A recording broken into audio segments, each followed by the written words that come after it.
The Horizon Multimedia को प्रस्तुति Global IME Bank presents Aina in association with Chaudhary Foundation, powered by ING Group. Title sponsor Global IME Bank, सबैका लागि bank. In association with Chaudhary Foundation, powered by ING Group, transforming lives through education. Co-sponsored by Machapusri Bank Limited, Sabal, Utkrishta, Evam Vistarit. Supported by 2 PM noodles, life's awesome. Fueled by PLO Lubricants, an ISO certified company. Education Partner Expert Education and Visa Services. Rely on expert. Remittance Partner City Express Money Transfer, जहाँ नेपाली त्यहाँ City Express.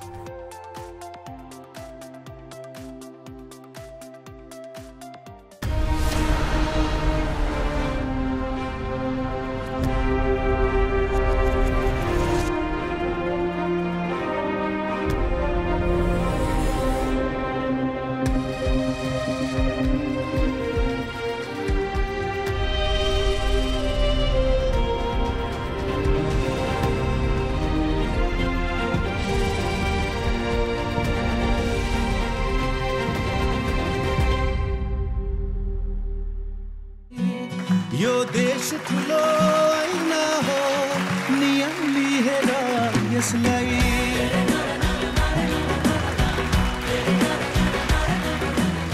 नमस्कार, म विश्व प्रकाश शर्मा कार्यक्रम ऐनामा यहाँहरूलाई स्वागत गर्दछु।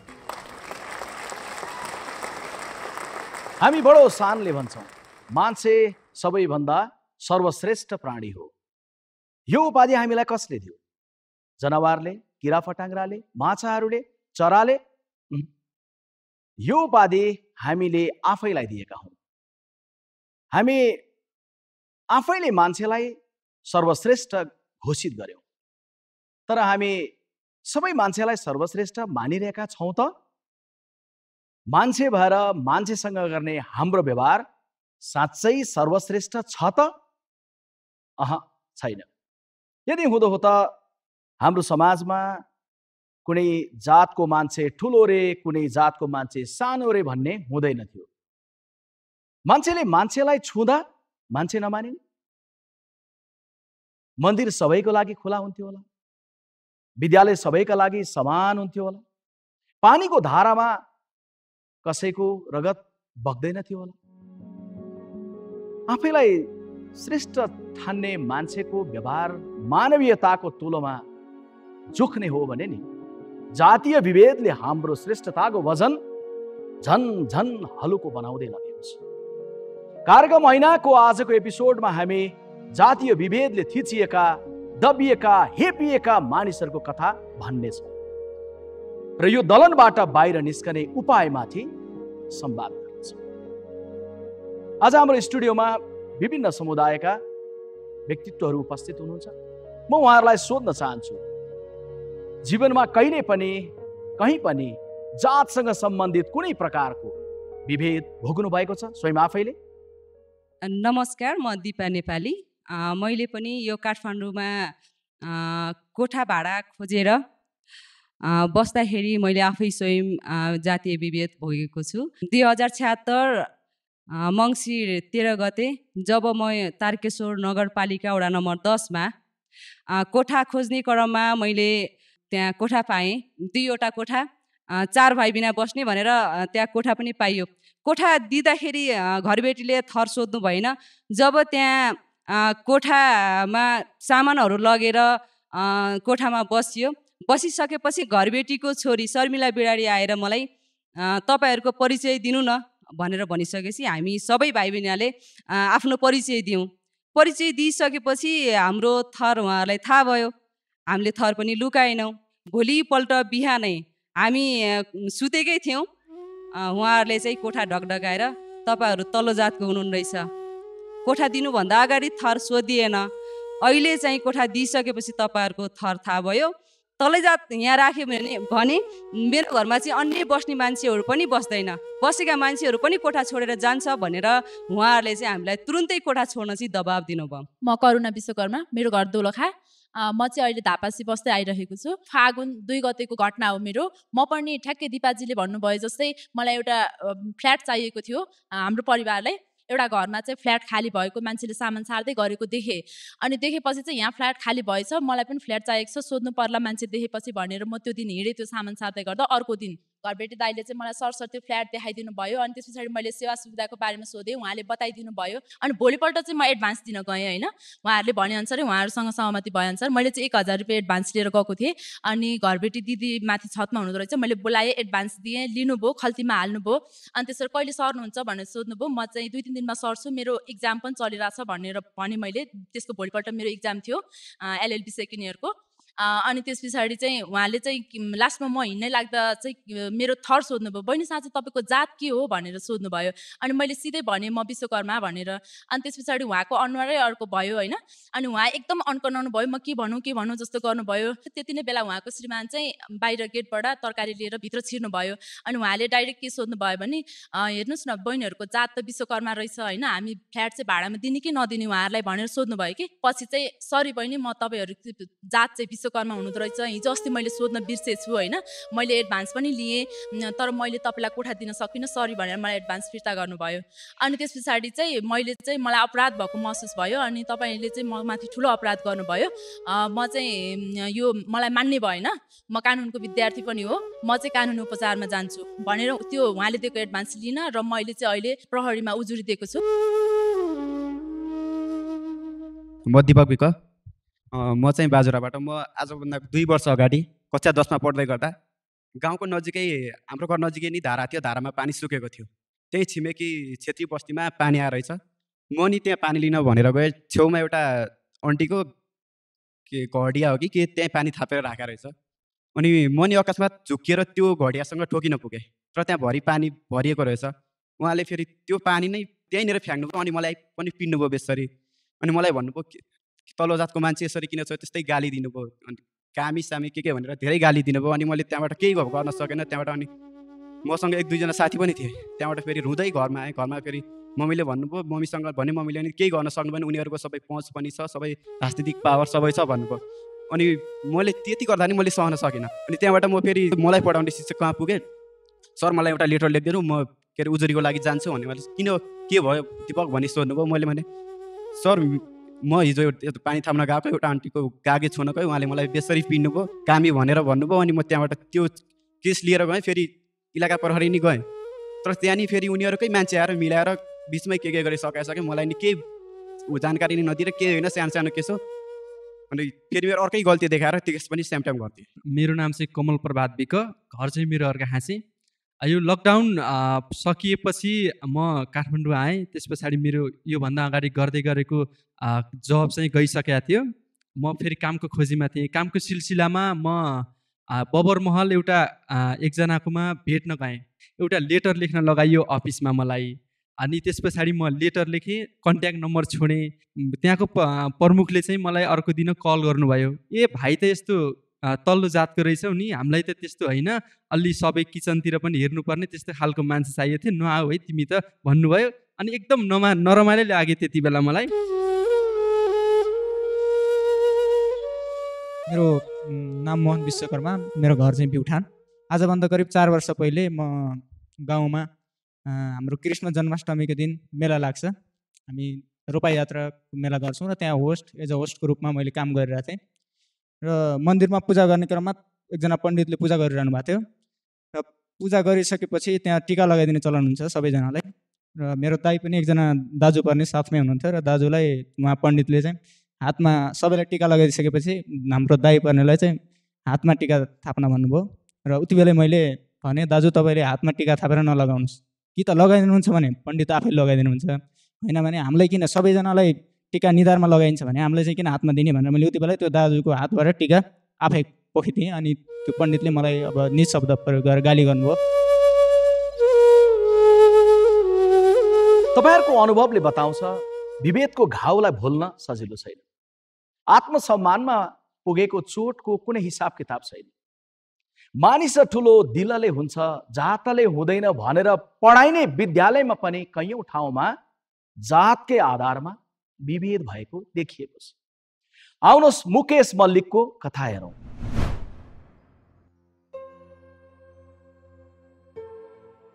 महोत्तरीको हरिनमरी निवासी मुकेश मल्लिक एक दिन विद्यालयबाट रुँदै घर फर्किए। यो घटना 2075 सालको हो। त्यो दिन प्रधान अध्यापकले त फोहोर सफा गर्ने जात होस् भन्दै विद्यालयमा फोहोर सफा गर्न लगाएपछि मुकेशलाई दुःख लागेको थियो। तेरो जातिको यस्तै काम छ, यो गर्दैन त के गर्छ, यो जुठो पाथर उठाउन मलाई डोम भनेर गाली गलौज पनि गर्यो। ल यहाँबाट निकालिहाल्नु, यस्तो काम गर्दैन त हेर्छन् मलाई भन। मुकेशले प्रधान अध्यापकले फोहोर सफा गर्न दिएको दबाव स्वीकारेनन् र विद्यालयबाट बाहिरिए। 7 कक्षामा पढ्दै गरेका मुकेशले घरमा आएर आफूले भोगेको अपमानको पीडा आमालाई सुनाउन सकेनन्। त्यही घटनाले मुकेशलाई पढ्न मन लागेन, तर घटना यतिमा मात्र रोकिएन। मुकेशले विद्यालयको फोहोर सफा नगर्दाको रिस प्रधान अध्यापक मनोहर कुमार यादवले मुकेशकी आमामाथि पनि पोखे। अहाँके बेटा पढ़ लायक नहीं हब, अहाँके बेटा हमरा मुँह लगबैया, एना करिए ओना करिए से नहीं अथी एते धियापुता है। देखियो तो हमार बात कर ईंट कुछ किनका फेंक देती मुकेश मल्लिक तो की लालता हम कहले हमार बेटा ईंट काम नहीं करी, घरे फोहोर काम साफ नहीं करी। पत्रकारहरूको अगुवाईमा मुकेशको पढाइ फेरि त्यही विद्यालयमा सुरु भयो। 9 कक्षामा अध्ययनरत मुकेशलाई प्रधानाध्यापकको हिजोको दुर्व्यवहारले आज पनि झस्काइरहन्छ। मित्रहरू, हामीले चोट दिन त जानेका छौँ, तर मलम लगाउन जानेनौँ। जानेका हुन्थ्यौँ भने नि आफूमाथि भएको विभेद सम्झेर बालक मुकेश मल्लिकले महिनौसम्म रुनु पर्दैन। विभेदको घाउ निकै गहिरो हुन्छ, विभेदको साङ्लो त्यत्तिकै कसिलो हुन्छ। साङ्लोलाई तोड्नका लागि धेरै ठुलो साहस चाहिन्छ। मित्रहरू, त्यो साहसको हामी अनुमानसम्म मात्रै लगाउन सक्छौँ, कथा त भोग्नेलाई नै थाहा हुन्छ। तपाईँ हामीसँग आज आफ्नो भोगाई बाँड्नका लागि रामजी राम हाम्रो स्टुडियोमा उपस्थित हुनुहुन्छ। रामजी अहिले नेसनल मेडिकल कलेजमा वीरगन्जमा चिकित्सा शास्त्र अध्ययन गरिरहनु भएको छ।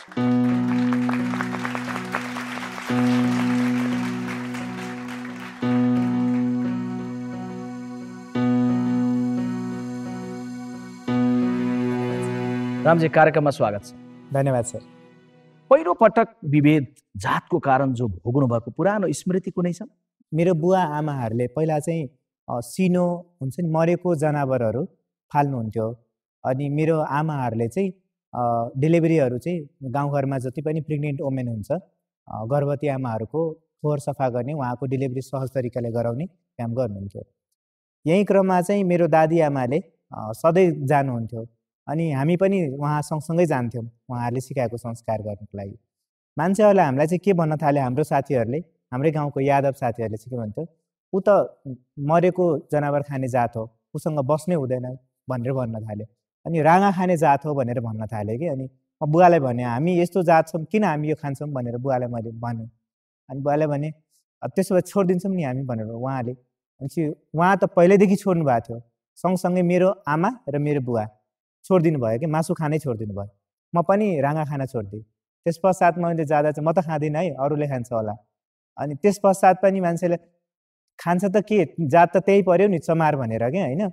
अनि अजिब लाग्न थाल्यो कि त्यसपछि चाहिँ कयौँ पटक चाहिँ साथीहरूले त्यही कुराले गर्दा त अब चित्त नबुझेपछि पीडा हुन्छ, दुःख हुन्छ, झगडा गर्न मन लाग्छ। स्कुलमा त कहीँकाहीँ हामी क्रिकेट खेल्थ्यौँ, क्रिकेट खेल्न पनि नदिने कि साथीहरू चाहिँ। अनि त्यसले एकदमै पीडा हुन्थ्यो कि, होइन। तपाईँ त डक्टर पढ्दै गर्दा कलेजमा पनि भोग्नु भयो? अहिलेसम्म कलेजमा म अहिले 18औं चोटि मैले ब्लड डोनेसन गरिसकेको छु।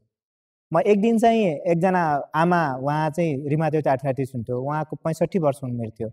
ढोकामा कहीँ पनि ब्लड नभिड्नेपछि मलाई फोन हुन्छ, आउँछ सधैँ। मैले पनि गएँ बिउजेर एकैछिनमा गएँ ब्लड दिन गएँ। दिइसके पश्चात उहाँले चढाइ पनि सके। त्यस पश्चात उहाँले सोध्नु भयो तपाईँ कुन जातको हुनुहुन्छ भनेर भन्यो कि उहाँले चाहिँ। मलाई अजिब लाग्यो यो क्वेसन चाहिँ। तपाईँलाई बी पोजिटिभ ब्लड चाहिएको छ, मेरो बी पोजिटिभ ब्लड हो, मैले ब्लड दिएँ। मेरो जात त चमार हो होइन, तपाईँलाई यो कारणले गर्दा अप्ठ्यारो पर्यो? मैले सोधेँ उहाँलाई चाहिँ। होइन केही पनि परेन, तर अलिकति पहिल्यै भन्नुभएको हुन्थ्यो। यो चाहिँ अजिब लाग्यो कि त्यस पश्चात चाहिँ रगत लिने कुरामा पनि उहाँले विभेद हेर्नुभयो कि। अर्को कुरा चाहिँ हाम्रै सिनियरहरूले डक्टरहरूले पनि एकजना दाइले चाहिँ ऊ चमार डक्टर हो भनेर थाहा छ कि छैन तिमीलाई? अहिलेसम्म कहिले भनेको थिएन, तर फाइनल इयरको डक्टरले चाहिँ त्यसरी भनिदिएपछि मलाई एकदम नराम्रो लाग्न थाल्यो। त्यसपछि मैले उहाँसँग बोलौँ जस्तो मन लागेको थियो। तर म भनौँ न 5-7 दिन पश्चात चाहिँ म जब मेसमा खाना खान जान्थेँ अनि एक दिन चाहिँ उहाँ अजबै गर्नुभयो कि म खाना खाइसकेँ, म ठ्याक्क उहाँकै टेबलमा आएर खाना खाएँ। तिम्रो औकातै छैन मेरोमा बस्ने भनिदिनु भयो। मैले भनेपछि मलाई औकात नदेखाउनुहोस् होइन। अनि मेरो अरू भाइहरू चाहिँ सुनिरहेको थियो, जुनियर भाइहरू चाहिँ। अनि उहाँले चाहिँ दाइ तपाईँले के भन्नुभयो रामजी रामले फेरि फर्काएर भन्नुहोस् त भनेर उनीहरूले उसँग झगडा गर्यो। त्यस पश्चात चाहिँ मलाई पिट्न समेत आयो। प्रिन्सिपल्स अफिसमा गएपछि चाहिँ उहाँ हाम्रो दुवैजनाको बिचमा चाहिँ सहमति धन्न भयो होइन। यो भयो सिनियर डक्टरले गर्नुभएको कुरा। तपाईँले त पढाइको क्रममा स्कलरसिपकै सन्दर्भमा पनि विभेद भोग्नुभयो। पहिला कुरा त जब मैले पाएँ नि छात्रवृत्ति, जब एमबिबिएस पाएँ त्यस पश्चात एडमिसन गर्न जाँदा चाहिँ कलेजमा चाहिँ जब भन्थेँ नि मेरो ड्रेस मेरो त्यो सबै लुगा लगाएको देख्दा चाहिँ त्यहाँ गार्ड दाइहरूले हामीलाई पस्नै नदिने होइन। मैले के भन्नुहुन्थ्यो उहाँले चाहिँ तिमी त पहिलो कुरा त आफ्नो हुलियाएर एमबिबिएस सक्ने भन्छौ भनेर भन्नुहुन्थ्यो कि। अनि मलाई अजिब लाग्थ्यो कि म के गर्नु, यहीँ छ मसँग त यहीँ लाएर आउँछु। म त त्यति बेला म किस्टमा गएको थिएँ, पहिलोचोटि मेरो मेरिट बेसिसबाट किस्टमा भएको थियो। अनि उहाँले नगरेपछि म के जानु, मैले अब उहाँ परिचय त पछि सुन्नुहुन्थ्यो, पहिला हुलियाले भनिदिनुहुन्थ्यो। त्यसपछि म गएँ, फेरि ट्युमा गएँ। उहाँले भने कि मेरो नाम रामजी राम हो, लेखिदिनुहोस् एउटा पेपरमा। अनि सँगसँगै के लेखिदिनुहोस्, मेरै नाम निस्केको भनेर लेखिदिनुहोस्। त्यो पश्चात पनि गएपछि 3 दिन पश्चात मलाई त्यहाँ छिर्न दिनुभयो कि त्यो त्यहाँ जुन काउन्सिलिङ हुन्छ नि एडमिनिस्ट्रेटिभ रूपमा। त्यस पश्चात पनि कहीँचोटि ओहो कति जेन्टलम्यान तिम्रो नाम निस्क्यो भन्ने कुरा त भयो। त्यस पश्चात भर्नै भएन मेरो क्या। भर्ना नभइसकेपछि अन्तिम डेट थियो। त्यस पश्चात उहाँले भनेको थियो कि तपाईँ जिल्ला प्रशासन कार्यालय जानुहोस्, शिक्षा मन्त्रालय जानुहोस्, भएन भने शिक्षा मन्त्रालयमा गएँ अनि जिल्ला प्रशासन कार्यालयमा नि गएँ। उहाँले उजुरी लिन मान्नु भएन, हाम्रो यहाँ काठमाडौँको जिल्ला प्रशासनले। त्यस पश्चात म शिक्षा मन्त्रालय छिर्न गएँ, त्यहाँ छिर्ने कसैले दिँदैन थियो। म कतिचोटि रिक्वेस्ट गरिसके पश्चात छिर्न दिनुभयो। त्यहाँ एउटा चाहिँ उच्च शिक्षा प्रशासनको हरिलमसाल सर हुनुहुन्थ्यो, उहाँकोमा गएँ। उहाँले के भन्नुभयो भन्दा चाहिँ बाबु तिमी म मान्छु तिमी जुन स्कलरसिपमा पढ्छौ, मेरो स्कलरसिपको पनि अलिक फरक छ, विशेष छात्रवृत्तिमा पाएर आएको। विशेष छात्रवृत्ति भने के भन्दा नेपाल सरकारले पैसा तिरेर यदि डोम, बादी, मुसा र चमार 4वटा जातिलाई पैसा तिरेर एमबिबिएस र इन्जिनियरिङ पढाउनुहुन्छ। त्यसमा म क्वालिफाई भएर यहाँ आएको। उहाँलाई मैले यो कुरा सुनाएँ, उहाँले भन्यो हामीले नै बनाएको यो नीति हो, तिमीहरूले पढ्न पाएछौ धन्न हो। तर मैले भने सर म त एडमिसन हुन पाइरहेको छैन, तपाईँले भन्नुभएको छ कि यहाँ एडमिसन हुने आधार छ, एडमिसन भएन भने जिल्ला प्रशासन कार्यालय जाऊ। मैले भने सर तपाईँको नीति पनि उहाँहरूले मानिरहनु भएको छैन भने अब म कहाँ जाने भर्ना हुनको लागि, भर्ना गराइदिनुहोस् न मेरो। अनि उहाँले भन्छ तिमी मेरो छोरा भए पनि म सक्दिनँ पढाउनलाई। नीतिले चाहिँ सक्ने भन्ने हो, उहाँहरूले सक्दिनँ भन्ने कारण के भन्नुभयो? कारण चाहिँ के भन्यो भने चाहिँ मलाई धेरै हुन त आइसक्यो, मैले भने पश्चात पनि चल्दैन, म के गरौँ भनेर भन्नुहुन्छ कि होइन। उहाँले कारणै केही नखुलाए म सक्दिनँ भन्नुभयो कि जाऊ भन्नुभयो। अब मैले भने अब के गर्ने सर मलाई भन्नुहोस् न अन्तिम बाटो। उहाँले भन्यो अन्तिम बाटो सक्छौ भने अदालत जाऊ। अब भर्ना नभइसके पश्चात म राष्ट्रिय दलित आयोगमा गएँ। उहाँको कुरा पनि नटेरे पश्चात अब केही नलागेपछि मान्छेले त के भन्न थाल्यो भन्दा तेरो नाम निस्क्यो भने म गुहान्छु समेत भन्न थाल्यो गाउँमा त मेरो बुवालाई झन् कति हेफात प्रवृत्तिले हेर्थ्यो भन्दा कस्तो भन्थ्यो भन्दा ठुला यादव, हाम्रो गाउँमा यादवलाई ठुलो जात भन्छौँ, अनि उनीहरूले त नाम निकाल्न सक्दैन भने तिम्रो छोराले नाम निकाल्यो भन्दाखेरि एडमिसन भयो भने त म देखाउँछु नि होइन, म पनि यहीँ छु भनेर भन्थ्यो। अनि बुवालाई तनाव हुन्थ्यो। अब यो सहन नसकेपछि म त कयौँ पटक हाम्रो यो टुडीखेलको साइडमा मन्दिर छ त्यो त्यहाँ कतिचोटि रोएको छु म त्यहाँ चाहिँ। अनि काठमाडौँमा त फेरि म भिख माग्ने जो हुनुहुन्थ्यो हाम्रो गाउँको उहाँहरूसँग म बसेर पढेको। उहाँहरूसँग बस्दा चाहिँ मलाई अजिब लाग्थ्यो, तर पनि म साहस थियो कहिले पनि रोकिनँ। अन्तिमसम्म म लड्छु भनेर सोचेको। लास्टमा सर्वोच्च अदालत गएँ मुद्दा लिएर। मसँग 4 रुपियाँ मात्रै थियो त्यति बेला। अनि वकिल कोही पनि चिनेको थिएन। राष्ट्रिय दलित आयोगको सीताराम गलेशसँग उहाँहरूको सम्झना छ, उहाँ आफै लड्नुभयो, म र राष्ट्रिय दलित आयोग दुवैजना मिलेर रिट दर्ता गऱ्यौँ। आज हुन्छ भोलि हुन्छ, हाम्रो पेसी नै चढ्दैन। कार्तिक 26 गतेसम्म भर्ना भइसक्नु पर्नेमा मेरो फागुन 11 गते पेसी पर्यो। अनि त्यो दिन चाहिँ मसँग कोही पनि वकिल पनि थिएन त्यति बेला। तर नेपाल बार एसोसिएसनमा गए पश्चात मैले उहाँहरूलाई आग्रह गरेँ, एउटा वकिल भयो। त्यसपछि एउटा हुँदाहुँदै मसँग 8 जना वकिल हुनुभयो। म एकदम धेरै खुसी भएँ। 8 जना वकिलले एकैचोटि भाषण गर्नुभयो उहाँहरूले। अनि मेरो भोलिपल्ट नै आदेश आयो। आदेशमा के भनिएको थियो भन्दा किस्ट मेडिकल कलेजमा एउटा सिट, रामजीरामको पहिला सिट छ भने भर्ना गर्ने, सिट छैन भने एउटा सिट थपेर भए पनि भर्ना गर्ने आदेश आयो मेरो मेरिट बेसिसमा। तर टियुले के गरिदियो भन्दा टियुले चाहिँ तपाईँको भर्ना त्यहाँ हुँदैन भन्नुभयो कि मैले भनेपछि तपाईँको विधानमा मेरिट बेसिसबाट भर्ना हुने आधार छ भने मलाई चाहिँ मेरिट बेसिसमा मैले आफूले चुज गरेको कलेज किन पढ्न नपाउने? उहाँले भन्यो भने सिट थपेर हुँदैन, सिट पहिले प्याक भइसकेको छ। अन्तिममा भर्ना कसरी भयो फेरि भन्दा एउटा सरले भन्नुभयो त केही नभएपछि पढ्ने त आखिर एमबिबिएसै हो, डाक्टर नै हो, कलेज जुनसुकै भए पनि केही फरक पर्दैन भन्नुभएको थियो कि। अनि मलाई फेरि डर के थियो भन्दा नेसनल मेडिकल कलेजमा मभन्दा अगाडि पनि 3 जना साथी मेरो भर्ना भइसक्नु भएको थियो। नेसनल मेडिकल कलेजमा के थियो भन्दा भर्ना भए पश्चात चाहिँ अनिवार्य होस्टल र मेस बस्नुपर्ने थियो। अनि त्यसमा चाहिँ पहिल्यै 2,72,000 तिर्नुपर्ने। त्यसमा मसँग त छैन पैसा, म कहाँदेखि तिर्ने? मलाई यता किस्ट मेडिकल कलेज लास्टमा चाहिँ गयो भने चाहिँ यहीँ पढ्छु, यहीँ काम गर्छु, सबै कुरा पढाउँछु। म पढाउँथेँ पनि, +2 साइन्स पढाउँथेँ र पढ्थेँ कि यहीँ चाहिँ काठमाडौँमा। अनि त्यहाँ भयो भने यहाँ आर्जनको स्रोत हुन्छ, म पढ्न पाउँछु भनेर सोच्थेँ। तर त्यहाँ गइसके पश्चात उहाँले भन्नुभयो जा भनेर। बुवाले पनि भन्यो पढ्ने त एमबिबिएस नै हो, जहाँ पढे पनि। मैले स्वीकार गरेर गएँ कि उता पनि सेम कुरा भएको थियो। फेरि उहाँ फेरि छिर्ने बेलामा चाहिँ मेरो हुलियाले छिर्नै दिएको थिएन कसैले पनि। तर छिर्ने बेलामा चाहिँ माथि गएँ, भर्ना सहजै रूपमा गरिदिनु भयो। मैले सर मसँग पैसा छैन, मलाई विश्वविद्यालय अनुदान आएको छात्रवृत्तिबाट मलाई 5,000 पर मन्थ दिन्छ, त्योबाट म खाना बस्न सबै कुरा मेन्टेन गर्छु, अब मलाई यतिमै छ, म होस्टेल बस्दिनँ भनेर। उहाँले त्यस्तो मान्नु भएन, कम्पलसरी छ बस भने भन्नुभयो। त्यसको कन्सिक्वेन्सेसमा आज मैले त्यहीँ भोगिरहेको छु, अहिले पनि प्रब्लम छैन। अब सरकारले भन्छ हामी 5,000 भन्दा बढी तिर्न सक्दैनौँ। फेरि उहाँले नीतिमा के भन्नुहुन्छ भन्दा डोम, बादी, मुसर र चमार जातिको अत्यन्त एकदमै शैक्षिक क्षेत्रमा पछाडि परेको र आर्थिक क्षेत्रमा पनि एकदमै न्यून भएको मान्छेहरू, उहाँले न्यून पनि भन्ने, विपन्न पनि भन्ने र विपन्नको पीडा चाहिँ महसुस नगर्ने होइन हाम्रो नीतिको निर्माणकर्ताहरूले चाहिँ।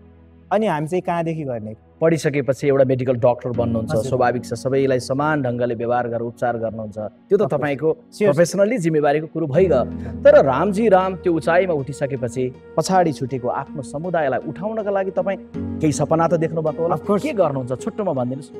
म मरुन्जेलसम्म जति पनि मैले यो काम गरेको छु, मलाई दलितको संज्ञा दियोस्, प्राणको संज्ञा दियोस्, मैले चाहिँ के प्रुभ गर्नुपर्ने छ भन्दा तपाईँहरूको छुवाइले हामीलाई जब अछुत बनिदिनु भयो नि, मेरो छुवाइले कोही पनि अछुत हुँदैन, म प्रुभ गर्न चाहन्छु। मेरो छुवाइले चङ्गा हुन्छ होइन, त्यो म प्रुभ गरेर देखाउँछु होइन, म त्यही चाहन्छु कि होइन। धन्यवाद रामजी, तपाईँले महत्त्वपूर्ण विचार, ऊर्जा भरिएको विचार दिनुभयो। हामी सबै तपाईँको साथमा छौँ। धन्यवाद कार्यक्रममा सहभागी। पाइलै पाइलामा विभेदको तगारो पन्छाउँदै लक्ष्यमा पुग्नका लागि रामजी रामले गर्नुभएको सङ्घर्षको कथा तपाईँ हामीले सुन्यौँ। कार्यक्रम महिनामा विभेदको व्यथा र त्यस विरुद्धको सङ्घर्ष हेर्ने क्रम जारी रहनेछ। हामी आउनेछौँ केही बेरको विश्रामपछि।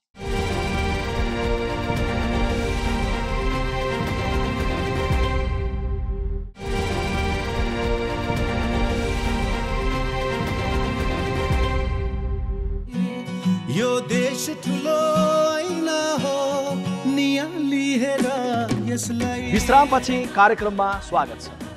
हामी सबैलाई आफ्नो आत्मसम्मान प्यारो हुन्छ। सम्मानपूर्वक बाँच्न पाउने अधिकार हाम्रो मौलिक हक पनि हो। तर जातीय विभेदको दलनमा पिसिएका मान्छेहरूले अपमान, घृणा र तिरस्कार पनि भोग्नुपर्छ। जातको आधारमा श्रेष्ठता चिन्ने हाम्रो समाजमा जातीय विभेद विरुद्धको लडाईँ निकै गाह्रो पनि छ। अदालतले न्याय दिँदा पनि समाज भने अन्यायकै पैरवी गरिरहेको पनि पाउँछौँ। आउनुहोस् हाम्रो अन्यायी समाजको एउटा तस्बिर हेरौँ।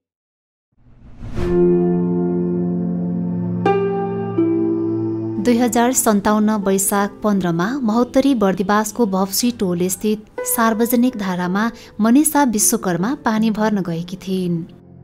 त्यही धारामा पानी भर्न आएकी स्थानीय दीपिका गिरीले मनिषालाई धारा छोएको न्युमा गाली गलौज र कुटपिट गर्न थालिन्। त्यतिमा छोयो भनेर त राम्रै जकट्याएको याँखेको याँकै पारेर बोल्नु पनि एकछिन त्यसरी याँखेको भए मर्ने थिएँ। लो अनि म गएँ के भएको रहेछ भनेर जाँदाखेरि अनि त यस्तो गरी छुट्याउनु खोज्दा त याँकै पार्ने। घटनाको भोलिपल्ट गिरीसँगै अरू पनि थपिएर मनिषा र आमा बुद्धमाया विश्वकर्मामाथि गाली गलौज र कुटपिट गरे। 4 दिनपछि त्यो विभेदको घटना बाहिर आयो। त्यसपछि घटनामा संलग्नलाई प्रहरीले पक्राउ गर्यो। तर गाउँलेले उल्टै मनिषाको परिवारलाई दोषी देखाएपछि बुद्धमायाले कीटनाशक औषधि सेवन गरेर आत्महत्याको प्रयास गरिन्। आत्महत्याको प्रयास असफल भएर बाँचे पनि बुद्धमाया मानसिक रोगी भइन्। मनिषाको घर भएको बर्दिवास नगरपालिकाको वडा नम्बर 4 मा 161 घरधुरी मध्ये 2 घर मात्र दलित समुदायको छ। यो घटनापछि यहाँका दलित परिवार अझ एक्लिएका छन्। मलाई त अब त्यस्तै आउँछ नि, हाम्रो जात सानो जातै हो, अब पानी नि छुइदियो भएर त्यसरी कुटपिट भएको रहेछ। पहिले त अब हामी यसरी गर्दैन थियौँ, अलगै बस्थ्यौँ। अब अहिले चाहिँ अब के गर्नु, कुटपिट भयो, त्यस्तै हो। 2056 साल माघ 26 गते रौतहट निवासी अपरान्त विश्वकर्मासँग मनिषाको बिहे भयो। निमन्त्रणा पठाए पनि बिहेमा छिमेकीहरू आएनन्। मनिषाको हजुरआमा दरिमाया विश्वकर्माका अनुसार अन्य समयमा पनि छरछिमेकीहरू आउँदैनन् र उनीहरू पनि छरछिमेकी कहाँ जाँदैनन्। जातै ठुलो जस्तो भयो त अहिले घरमा, जातै चाहिँ ठुलो जस्तो भयो। हामी त जहिले पनि कामी अनि दलेको दले गरेका छन्। अनि हामीले के गर्नु त, बोल्ने मान्छे कोही छैनन् हाम्रो लेखी। सानो जातलाई हेपै छन्, सबले हेपेका छन्। दुनियाँ संसारले हेपेर यस्तो भएको छ त। आफ्नै समाजबाट हुने विभेद वर्षौंदेखि सहँदै आए पनि दरिमायाले हाँस्न भुलेकी छैनन्। हाँसी हाँसी पीडा पोख्ने दरिमायाको कला तथाकथित ठूला जाति हौ भन्नेका लागि ठूलै व्यङ्ग्य हो। बुद्धमायाज्यूको लडाई उहाँ एक्लैको लडाई होइन, हामी सबैको लडाई हो। हामी अबोझ हुन सक्छौँ तर अन्याय हुन पाउँदैनौँ। बुद्धमायाजीका बारेमा समाचार बन्यो, उहाँ अदालत पुग्नुभयो अनि बल्ल तपाईँ हामीले थाहा पायौँ। तर हाम्रो वरपर जातको कारण विभेद गर्ने, हियाउने, अपमानित गर्ने घटनाहरू दैनिक भइरहेका छन्। मानव अधिकार आयोगले आफ्नो प्रतिवेदन आर्थिक वर्ष 76-77 मा जातीय विभेद विरुद्ध 49 वटा उजुरी परेको उल्लेख गरेको छ। हामीलाई लाग्ला जातीय विभेदका उजुरी परेकै छैन, जातीय विभेद अब सकिसक्यो। तर प्रहरीमा उजुरी नपर्नु जातीय विभेद कम भएको सूचक हो त? यसै विषयमा अध्ययन गर्नुभएका अशोक दर्नालले जातीय विभेदका कस्ता कस्ता घटनाहरू हेर्नु भएको छ, कति घटना भए, किन भए, त्यसको तस्बिर प्रस्तुत गर्नुहुनेछ। अशोकजी, म यहाँलाई स्टेजमा निमन्त्रण गर्न चाहन्छु।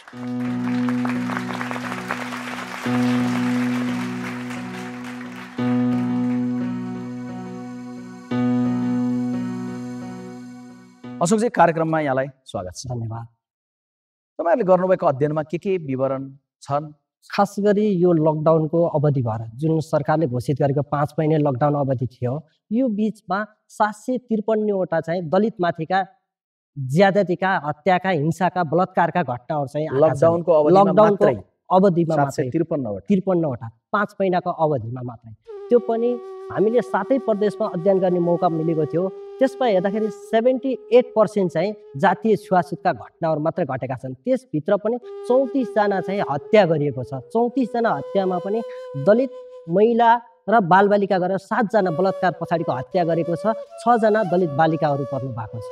भनेपछि यो यति सानो टाइममा सुद्धा 753वटा दलितमाथिको जातीय विभेदका घटनाहरू चाहिँ क्रमबद्ध रूपमा आइरहन्छ भन्ने, जातीय छुवाछुतको श्रृङ्खला चाहिँ बढ्दो छ भन्ने चाहिँ यो अध्ययनले देखाउँछ। स्क्रिनमा हेरेर तपाईँले तपाईँहरूको अध्ययनको यहाँ राखेका छौँ हामीले, यसलाई यसको हाइलाइट गर्नुपर्ने मुख्य कुराहरू तपाईँ भनिदिनुहोस्। यसमा जस्तै मलाई 2 नम्बर प्रदेशमा, यो 7वटै प्रदेशमा जानुभन्दा पनि अगाडि हामी चाहिँ यसपालि जातीय छुवाछुतको र सबैभन्दा चरम उत्कर्षमा पुगेको घटना भनेको 2 नम्बर सिराहा, सप्तरी, पर्सा, बारा, प्रदेश 2 को चाहिँ हट स्पटको जोनमा चाहिँ जातीय छुवाछुतको आक्रान्त भएको छ। स्थिति चाहिँ झन्झन भयानक बन्दै गइरहेको छ। त्यसमा पनि तराई 2 नम्बर प्रदेश चाहिँ एकदमै बढी यो जातीय छुवाछुत र बलात्कारको केसमा चाहिँ अगाडि आएको छ। यो जातीय विभेद त दण्डनीय हो, अपराध हो, कानुनी कारबाही हुन्छ।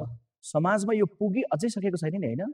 यो कसरी पुग्ने होला, कसरी चेतना विस्तार गर्ने होला? 1 वर्ष 1.5 वर्ष अगाडि चाहिँ म मेचीदेखि महाकालीसम्म एउटा पदयात्रा जातीय छुवाछुतलाई व्यावहारिक रूपले अन्त्य गरौँ भनेर हामी 3 जना दलितको मुद्दामा गैर दलित समुदाय पनि लाग्नुपर्छ भनेर महेन्द्रनगरको दोदारा चाँदनीबाट झापासम्म हामी 54 दिन लाएर हिँड्दाखेरि हामीले धेरै खालका व्यक्तिहरूसँग छलफल गर्ने एउटा अवसर मिल्यो। त्यो छलफलबाट मैले जोड्न खोजेको कहाँ थियो भने छुवाछुत स्वरूप परिवर्तन भएको छ, तर व्यावहारिक रूपमा अहिले पनि हिजोको भन्दा झन् कठोर अवस्थामा छ। आज पनि हामी राजधानीभित्रै गणतान्त्रिक मुलुकको नेपाल, समृद्धि नेपाल र सुखी नेपाल भनेर हामी हिँडिरहेछौँ नयाँ यात्रातिर।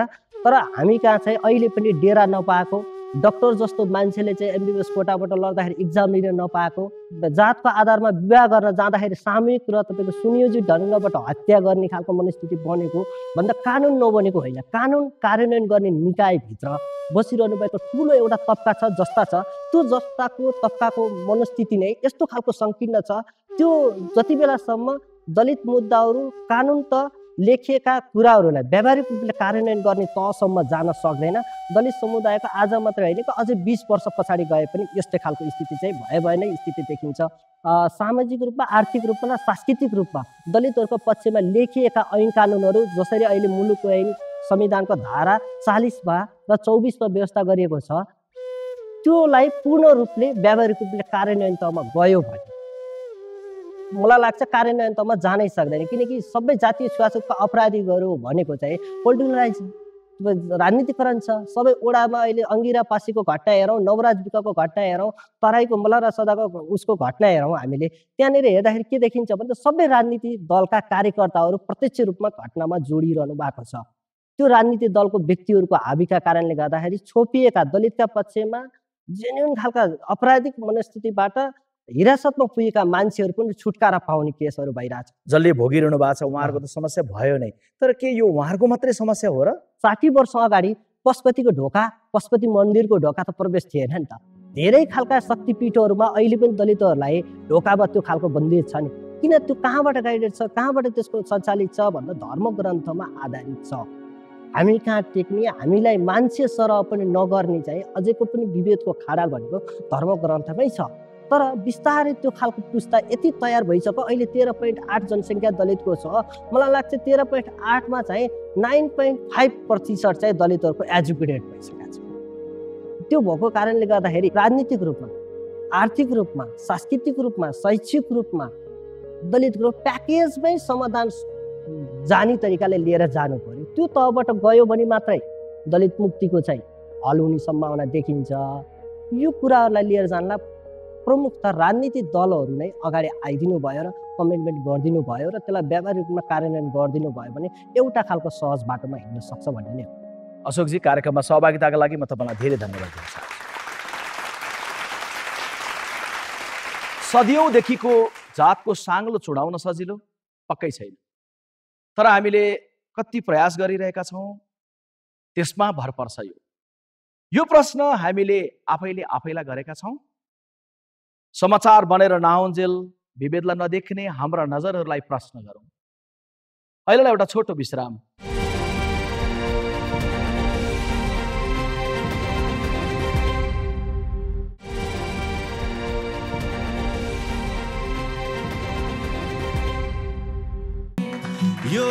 ठुलो ऐना हो नियाली हेर यसलाई।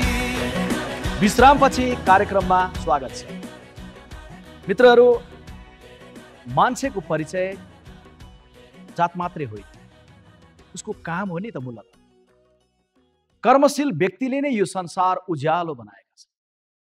आज हामी स्टुडियोमा 3 जना कर्मशील व्यक्तित्वहरूसँग कुरा गर्नेछौँ, जसले विभेदका अनेक जङ्गारहरू नागेर आफ्नो परिचय बनाउनु भएको छ। गायक यश कुमार, अभियन्ता रिता परियार र गायक प्रकाश सबुतलाई म स्टेजमा निमन्त्रण गर्न चाहन्छु।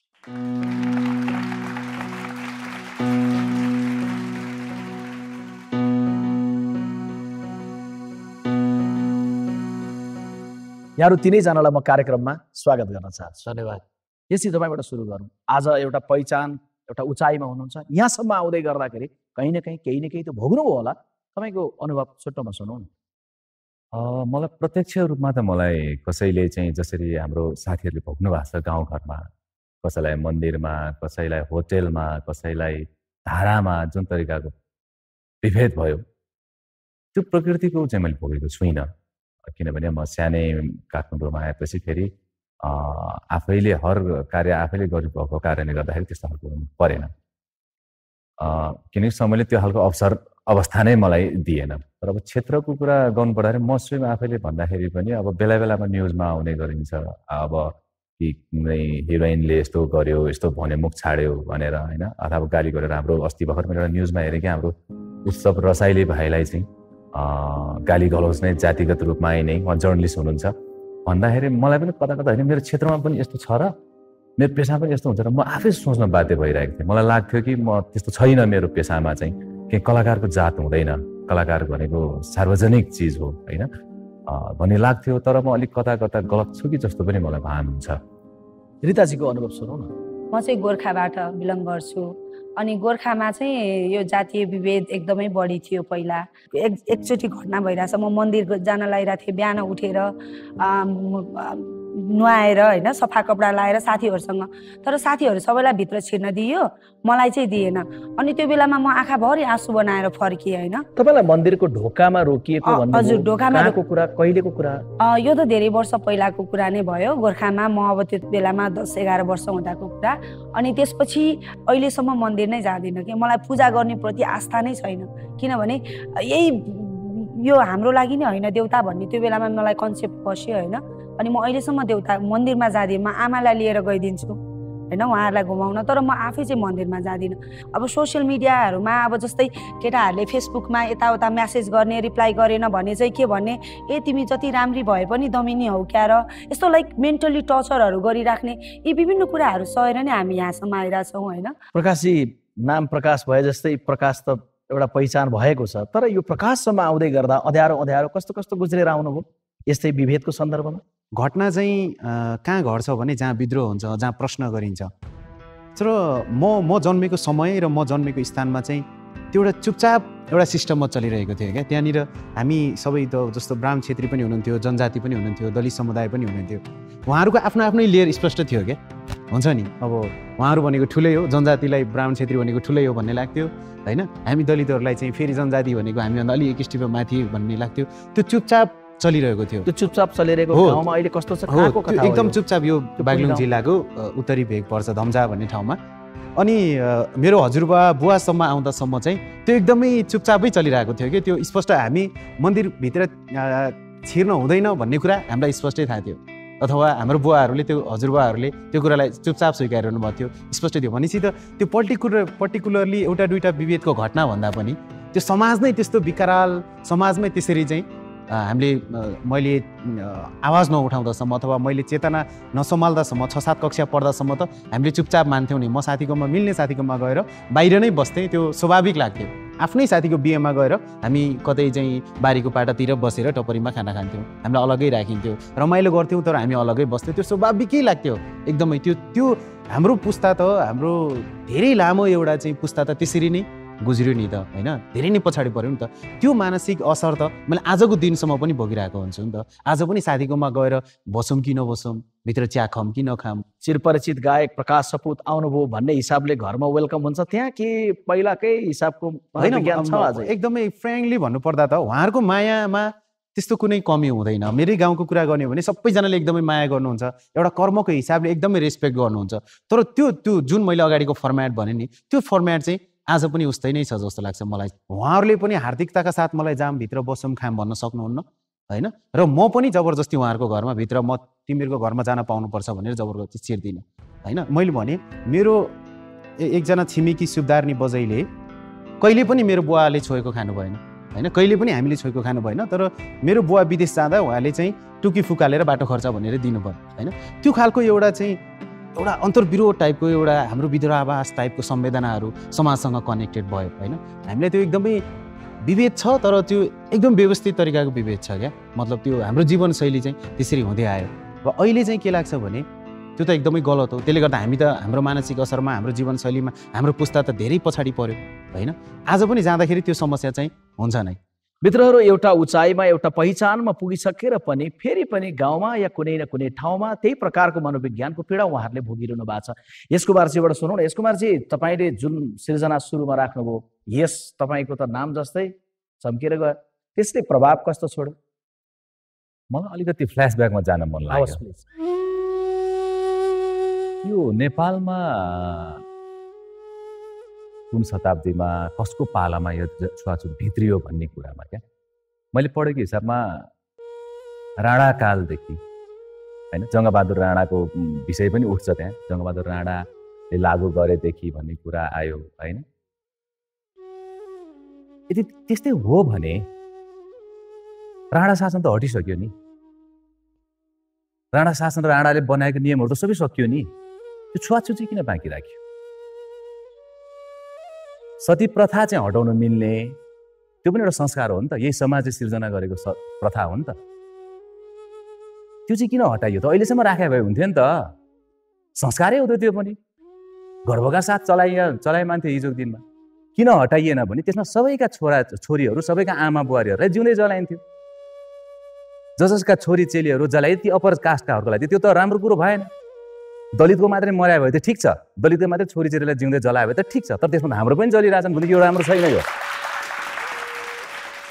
यसलाई हटाउनु पर्छ, यो हाम्रो लागि पनि हानिकारक छ। यो चाहिँ हटाउनु पर्छ भन्ने भयो होइन।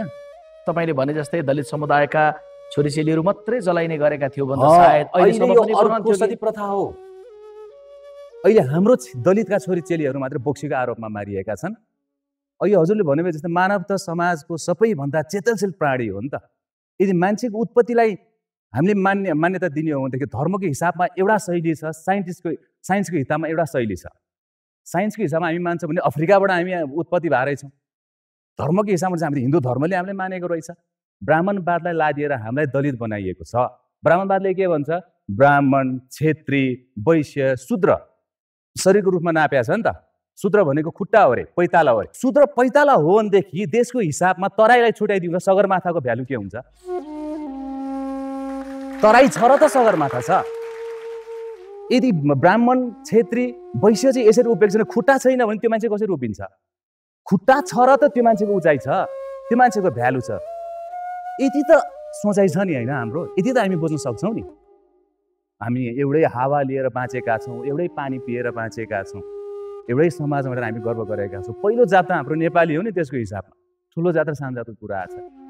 मेरै समाजभित्र एउटा ठुलो जात सानो जातलाई हेर्दाखेरि खासै ठुलो समस्या परेको छैन। एउटा ठुलो इन्डियाले नेपाललाई हेर्दाखेरि सबैलाई समस्या छ होइन। यदि जातकै कुरामा दाँच्ने हो भनेदेखि देश पनि त एउटा ठुलो र सानो छ नि त। जब सानो नेपाल भनेर इधर उधर भनेर इन्डियाले हेर्दाखेरि हामी सबैको मन दुख्छ। त्यही देशभित्रको समाजले एउटा तल्लो वर्ग भनेको आफ्नै दाजुभाइलाई हेर्दाखेरि हाम्रो मन दुख्दैन?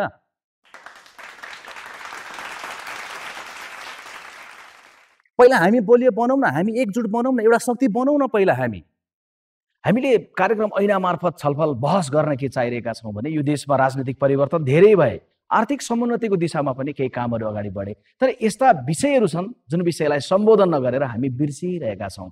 कसो गर्ने होला, राजनीतिलाई कसरी बुझाउने होला, राज्यले के गर्ने होला, के गरेर यो समस्या समाधान गर्ने होला, मान्छेलाई कसरी बुझाउने होला? यसजी कि नेपाली जनता या भनौँ नेपालमा जति पनि पोलिटिसियनहरू हुनुहुन्छ उहाँहरूले हिम्मत गर्न सक्नुहुन्छ अमेरिका जसरी बाराक ओबामालाई चाहिँ राष्ट्रपति बनायो एउटा कुनै दलितलाई चाहिँ यहाँको प्रधानमन्त्री बनाउने हिम्मत गर्छ?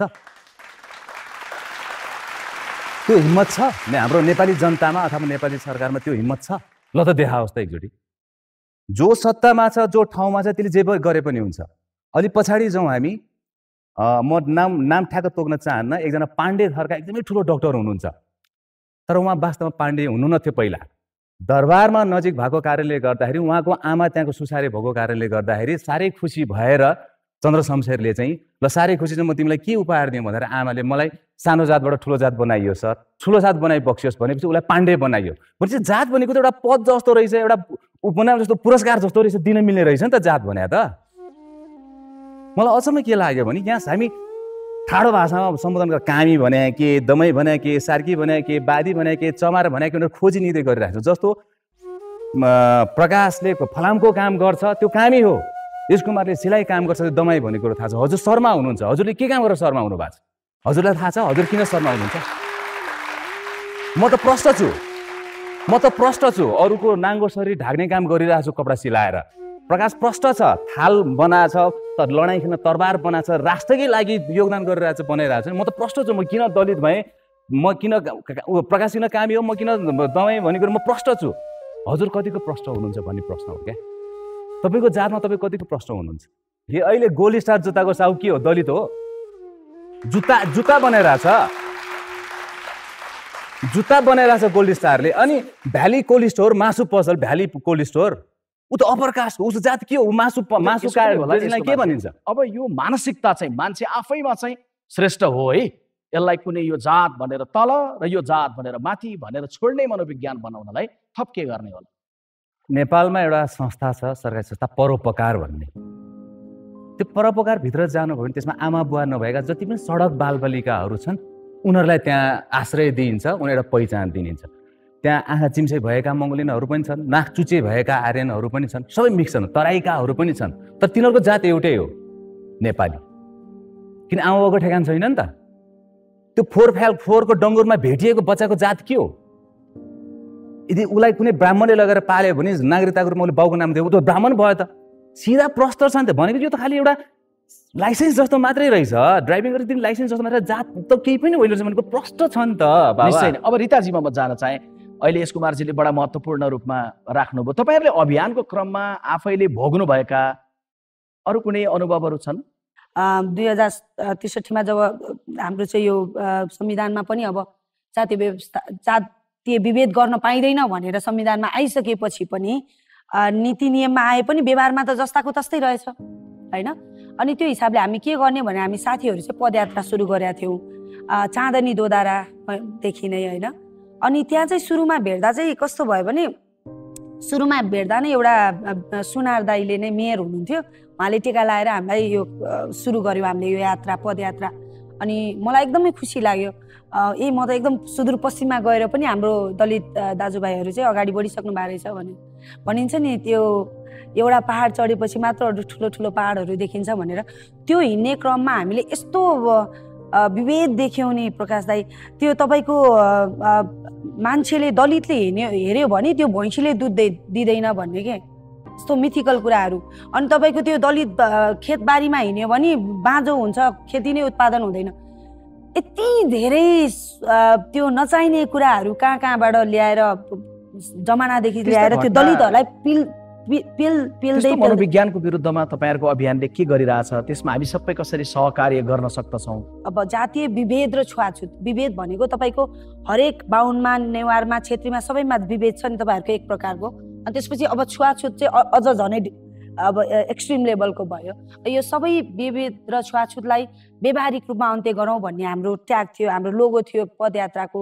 अनि त्यो बिचमा विभिन्न घटनाहरू घटे। सबैभन्दा दुःख लाग्दो कुरा मलाई के थियो भने यो नेपालभरि यात्रा गर्दाखेरि हामीले कुनै पनि ठाउँ भेटेनौँ कि जहाँ चाहिँ जातीय विभेद छैन भन्ने।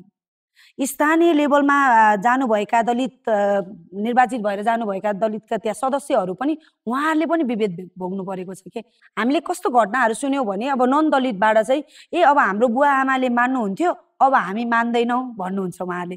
अनि हामीले यङ केटाकेटीहरूसँग भेट्यौँ, यङ केटाकेटीहरूले के भन्छ भने हामी चाहिँ लभ गर्न हुन्छ, ह्याङआउट गर्न हुन्छ, पार्टी गर्न हुन्छ, तर बिहे गरेर घरमा ल्याउन सक्दैनौँ भनेर उहाँहरूले भन्नुभएको थियो। त्यो रियल कुरा हो, वी एप्रिसिएट। तर कुरा के हो भने मानसिकता बुझ्नुहोस् न, जेनेरेसनले जेनेरेसनलाई पास गरिरहेछ कि यो जातीय विभेद र छुवाछुतहरू के हो भनेर नेपाली सोसाइटीमा चाहिँ कल्चरमा चाहिँ के हो भने क्वेसन गर्ने कुरै छैन कि त्यो जातीय यो विभेदहरू यो जातका कुराहरू कसरी पास भएको छ जेनेरेसन टु जेनेरेसन भन्दा चाहिँ त्यो एउटा उखान छ नि, बाउले त्यो बिरालु चाहिँ श्राद्ध छोइन्छ भनेर बान्यो र श्राद्ध गर्यो रे बिरालु बानेर, छोराले बाउलाई सोधेन नि त किन बानेर बिरालु बानेर श्राद्ध गर्यो भनेर, छोराले नभएको बिरालु गाउँ खोजेर ल्याएर त्यही बाउ मर्दाखेरि त्यो बिरालु बानेर श्राद्ध गर्यो रे कि।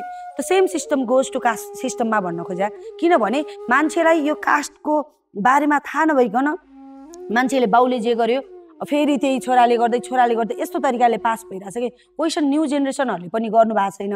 अनि पुरानो जेनेरेसनहरूलाई त्यो विरासत पहिल्यैदेखि पाइरहेको विरासत सित्तैमा छोडिहाल्न पनि मन छैन कि मान्छेहरूलाई। किनभने तपाईँ प्रकाश शर्मा र रीता परियार जन्मिँदैमा प्रकाश शर्मा ठुलो भयो, रीता परियार जन्मिँदैमा सानो भयो नि। म प्रकाश शर्मा जत्तिकै एउटा नागरिक बन्नलाई मैले कति धेरै स्ट्रगल गर्ने क्रममा मैले मेरो क्यारियर मैले कहिले बनाउने, मैले मेरो नलेजहरू लिने कुराहरू कहिले गर्ने थियो। म त जब मान्छे हुनलाई नै स्ट्रगल गर्नु पर्यो, हजारौँ तरिकाले म मान्छे हो भनेर यो समाजलाई प्रुफ गर्नलाई नै मेरो समय जाने भनेपछि त दलितहरू त्यसै पनि पछाडि पर्यो नि। प्रकाशजी, अहिले तपाईँले सुन्नुभयो रीताजीबाट कि एउटा पुस्ताबाट अर्को पुस्तामा हस्तान्तरण भइरहेको छ विभेदको मनोविज्ञान। उहाँले अघि सामानको कुरा पनि जोड्नुभयो, सामान उत्पादन गर्दै गर्दा समाजलाई स्वीकार्य हुने, अनि सङ्गीत गीत उत्पादन गर्दै गर्दा त्यो पनि स्वीकार्य हुने। तर त्यो मान्छे स्वीकार गर्न चाहिँ समाजले कर्म स्वीकार्ने, मान्छे अस्वीकार गर्ने, यो मनोविज्ञान अन्त गर्न कसो गर्ने होला? मलाई लाग्छ पहिलो कुरा चाहिँ अब यो सायद दाइले भने जस्तै कतिपय राजनीतिक व्यवस्थाबाट जात सिर्जना भयो होइन, कतिपय चाहिँ धार्मिक व्यवस्थाबाट अन्धविश्वासबाट जातको सिर्जना भयो होइन, कतिपय त्यो राज्य व्यवस्था जीवनशैलीबाट जातको सिर्जना हुँदै आयो। त्यसले गर्दा यो समयक्रमसँगै केही न केही प्र्याक्टिकल्ली चाहिँ केही न केही चेन्जेस त्यही थोरै हुँदै आएको छ। जस्तो मेरो गाउँमा सँगै नखाने साथीले मसँगै बजारमा बसेर पढ्यो, कोरियन पास भएर विदेश गयो होइन, अहिले मेरो छरछिमेकमै यो घर बनाएर बस्छ, हामी बिच एउटा फ्यामिली खालको सम्बन्ध छ। म काठमाडौँ आइसकेपछि पनि त्यस्ता धेरै गैर दलितहरूसँग मेरो पारिवारिक सम्बन्धहरू छ होइन। र पनि सबभन्दा अहिलेको समस्या भनेको चाहिँ चेतना चाहिँ अथवा त्यो एउटा अन्धविश्वास भन्ने कि त्यसलाई एउटा सांस्कृतिक मनोविज्ञान भन्ने कि होइन, त्यो चाहिँ अहिले जिउको त्यही छ। मैले अहिलेको समयमा आजको दिनमा चाहिँ मैले ठ्याक्कै विभेद भनेर कतै भोगेको छैन होइन। तर अन्तिम समयमा मैले जब मेरो एउटा गीतको विवाद आयो त्यतिखेर मलाई फेरि जातीयतासँगै जोडेर होइन जोडियो नै होइन। मैले भन्न खोजेको चाहिँ के हो भने त्यो मनोविज्ञान चाहिँ अहिले पनि छ। म जति नै सुकै माथि पुगौँ तर मान्छेले जब मैले मेरो परिचय प्रकाश सपुत विक भनेर दिँदाखेरि मलाई त्यही लगेर जोडिहालिन्छ फेरि। अन्ततः यो यही समुदायको हो र यसको हैसियत पनि यही नै हो भन्ने खालको देखिन्छ। सो म मात्रै माथि आएर अथवा एकजना मात्रै एस कुमार दाई मात्र माथि आएर रीता परियारले विभेद नभोगेर चाहिँ यो अन्त्य हुने भन्ने होइन, 2-4 जना मान्छे मात्रै चाहिँ माथि भएर अन्त्य हुने होइन। त्यो समुदायलाई नै कसरी ल्याउन सकिन्छ भनेर नै उनीहरूको आर्थिक कुरा, उनीहरूको राजनीतिक हैसियतको कुरा, उनीहरूको आर्थिक परिपक्वताको कुरा, हाम्रो सामाजिक स्थानको कुरा, हामी समुदाय नै एउटा चाहिँ यो समुदाय अलि बलियो गरी आयो भने चाहिँ सायद यस्ता कुराहरू चाहिँ अलिक कम हुन्छ जस्तो लाग्छ। अर्को कुरा चाहिँ सामाजिक अन्तर्घुलन मुख्य जरुरी छ जस्तो लाग्छ मलाई चाहिँ। मेन चाहिँ हामी त्यो जात यो जात भनेर भन्दा पनि सबै एउटा समाजमा चाहिँ त्यसलाई बिहे गर्न सक्ने, उसँग चाहिँ सम्बन्ध बनाउन सक्ने, हामी सबै एउटै कोलोनीमा एउटै छरछिमेकमा बस्न सक्ने यो किसिमको सामाजिक अन्तर्घुलन भयो भने चाहिँ सायद विभेद एकदमै कम हुन्छ जस्तो मलाई लाग्छ। तर त्यो सामाजिक अन्तर्घुलन हुनको लागि फेरि उनीहरूको आर्थिक पक्ष राम्रो हुनु पर्यो, उनीहरूले त्यो समाजमा घर बनाउन सक्ने हैसियत हुनु पर्यो, उनीहरूको त्यो सामाजिक हैसियत राम्रो हुनु पर्यो, उनीहरूले सबै किसिमको समुदायका मान्छेहरूसँग बिहे गर्न सक्ने उनीहरूको पर्सनालिटी, उनीहरूको पारिवारिक पृष्ठभूमि बनाउन सक्नु पर्यो। त्यसले गर्दाखेरि त्यो सबै कुराहरू चाहिँ जोडेर आउँछ जस्तो लाग्छ मलाई चाहिँ। मित्रहरू, एउटा समाज समुन्नत समाज बन्नका लागि, भनिनका लागि केवल ठुला परिवर्तनहरूको बाटोघाटो बिजुली र राजनीतिक परिवर्तनको कुराले बिल्कुलै पुग्दैन। समाजमा आत्मीयता, हार्दिकता, सबैले सबैलाई स्वीकार गर्ने, विश्वास गर्ने प्रवृत्ति र संस्कार चाहिन्छ। त्यो समुदायको कुरा गर्दै गर्दा समुदायले गरेको कर्म स्वीकार हुने, त्यो समुदायको मान्छे स्वीकार गर्न नसक्ने हाम्रो समाजमाथि प्रश्न गर्ने, बहस गर्ने र त्यो बहसलाई केन्द्रीय छलफलमा ल्याएर यो समाज सबैको बनाउन सामाजिक रूपान्तरणको एउटा अभियानलाई बल पुर्याउने कार्यक्रम ऐनाको उद्देश्य हो। तपाईहरूले मान्छेलाई त प्रश्न गर्नुहुन्छ, तर मान्छेबाट उत्पादित भएको कर्म हार्दिकतापूर्वक ग्रहण गर्नुहुन्छ। आउनुहोस् कार्यक्रमको अहिलेको छलफलको अन्त्यमा प्रकाशजी र यश कुमारजीबाट उहाँहरूले गरेको सृजनालाई छोटो छोटोमा सुनाउँछु। मैले यो लकडाउनको पिरियडमा चाहिँ जब हाम्रो लिम्पियाधुरा उता भारतमा गाभिएर सीमा विवादको कुरा आयो, हामी सबैको ब्लड तात्यो र त्यही नै समयमा चाहिँ रुकुमको घटना घट्यो नवराज विकको, होइन? त्यो दुईवटै कुरा हाम्रो लागि देश पनि प्यारो थियो र त्यो विभेदको घटनाले पनि हामीलाई मर्माहित बनायो। त्यो मर्माहित अवस्थामा मैले केही लाइनहरू लेखेको थिएँ, त्यो यहाँहरूलाई सेयर गर्न चाहन्छु। सरकार खुकुरी उदाएर निस्किएकै हो, जान्छु देशको सिमानामा र थापिन्छु कि काट्छु कि काटिन्छु भनेर, तर रुकुम पुगेर रोकिएँ सरकार, म रुकुम पुगेर रोकिएँ सरकार। त्यहाँ त झन् ठुलो पर्खाल रहेछ नि, जातीय विभेदको, वर्गीय विभेदको। सिमानाभित्रैका यी पर्खालहरू भत्काउँदै सिमानाभित्रैका यी पर्खालहरू भत्काउँदै देशको सिमानामा पुग्न ढिलो भए भने म राष्ट्रवादी मानिन्छु कि मानिन्न सरकार? म देशभक्त मानिन्छु कि मानिन्न? यदि यसको उत्तर दिइहाल्नु भयो भने यो एक प्रश्नको पनि उत्तर दिनुहोला। म एक स्वाभिमानी नेपाली यो जुनीमा मान्छे मानिन्छु कि मानिन्न? हाम्रो एउटै धरती, एउटै खुल्ला आकाश, एउटै पिउने पानी, एउटै फेर्ने हो सास। हाम्रो एउटै धरती, एउटै खुल्ला आकाश, एउटै पिउने पानी, एउटै फेर्ने हो सास। फेरि किन यस्तो हो भेदभाव, हो भेदभाव? हामी त ढुङ्गाको मान्छे, हामी त ढुङ्गाको मान्छे। जे भने नि हुन्छ, जे गरे नि हुन्छ, जे भने नि हुन्छ, जे गरे नि हुन्छ। कहाँ यो मन रुन्छ, कहाँ यो मन रुन्छ? हामी त ढुङ्गाको मान्छे, हामी त ढुङ्गाको मान्छे।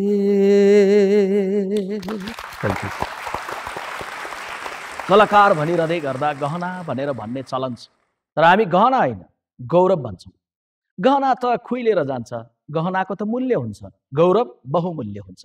बहुमूल्य प्रतिभाका साथ प्रस्तुत हुने कलाकारको कर्म स्वीकार्य हुन्छ, उत्पादन गर्ने सामान स्वीकार्य हुन्छ, तर मान्छे स्वीकार्य किन भइरहेको छैन? हामी कस्तो समाज बनाउन चाहन्छौँ? हामी कार्यक्रम ऐनामा छलफल जारी राख्नेछौँ, आउनेछौँ केही बेरको विश्राम पछाडि। कार्यक्रममा सहभागिताका लागि प्रकाश सपुतजी, यश कुमारजी र रिताजी, तपाईँहरू तिनैजनालाई धेरै धेरै धन्यवाद दिन चाहन्छु।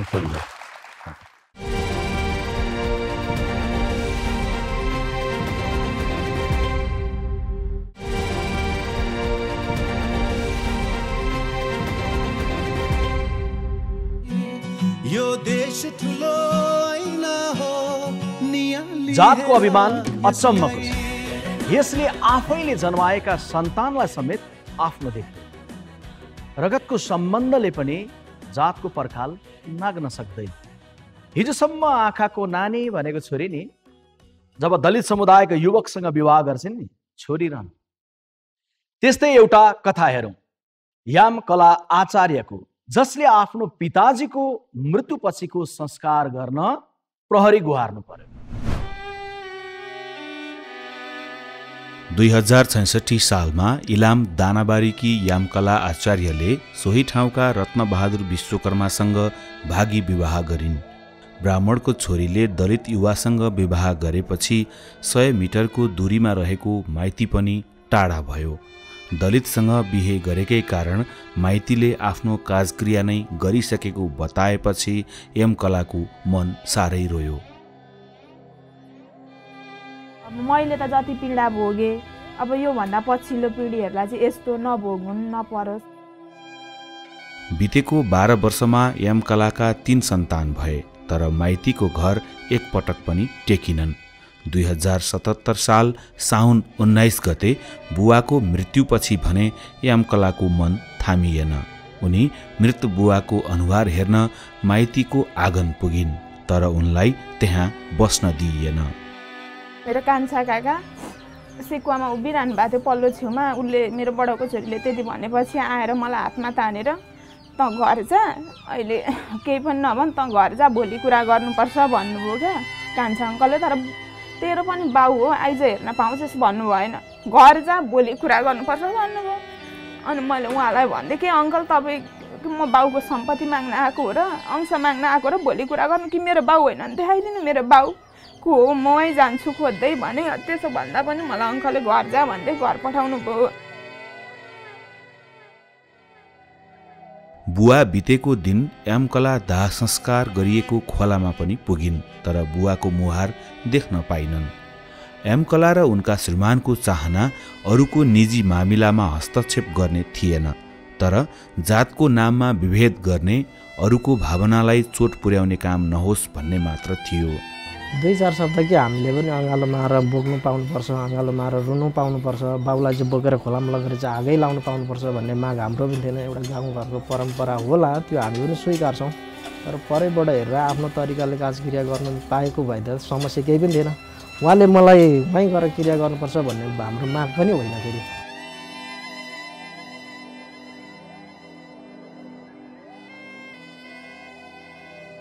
बुवाको मृत्यु भएका दिन यामकला माइती घर पुग्दा उनकी काकी तथा माई नगरपालिकाकी उपप्रमुख विष्णुमाया रिजाल त्यही थिइन्।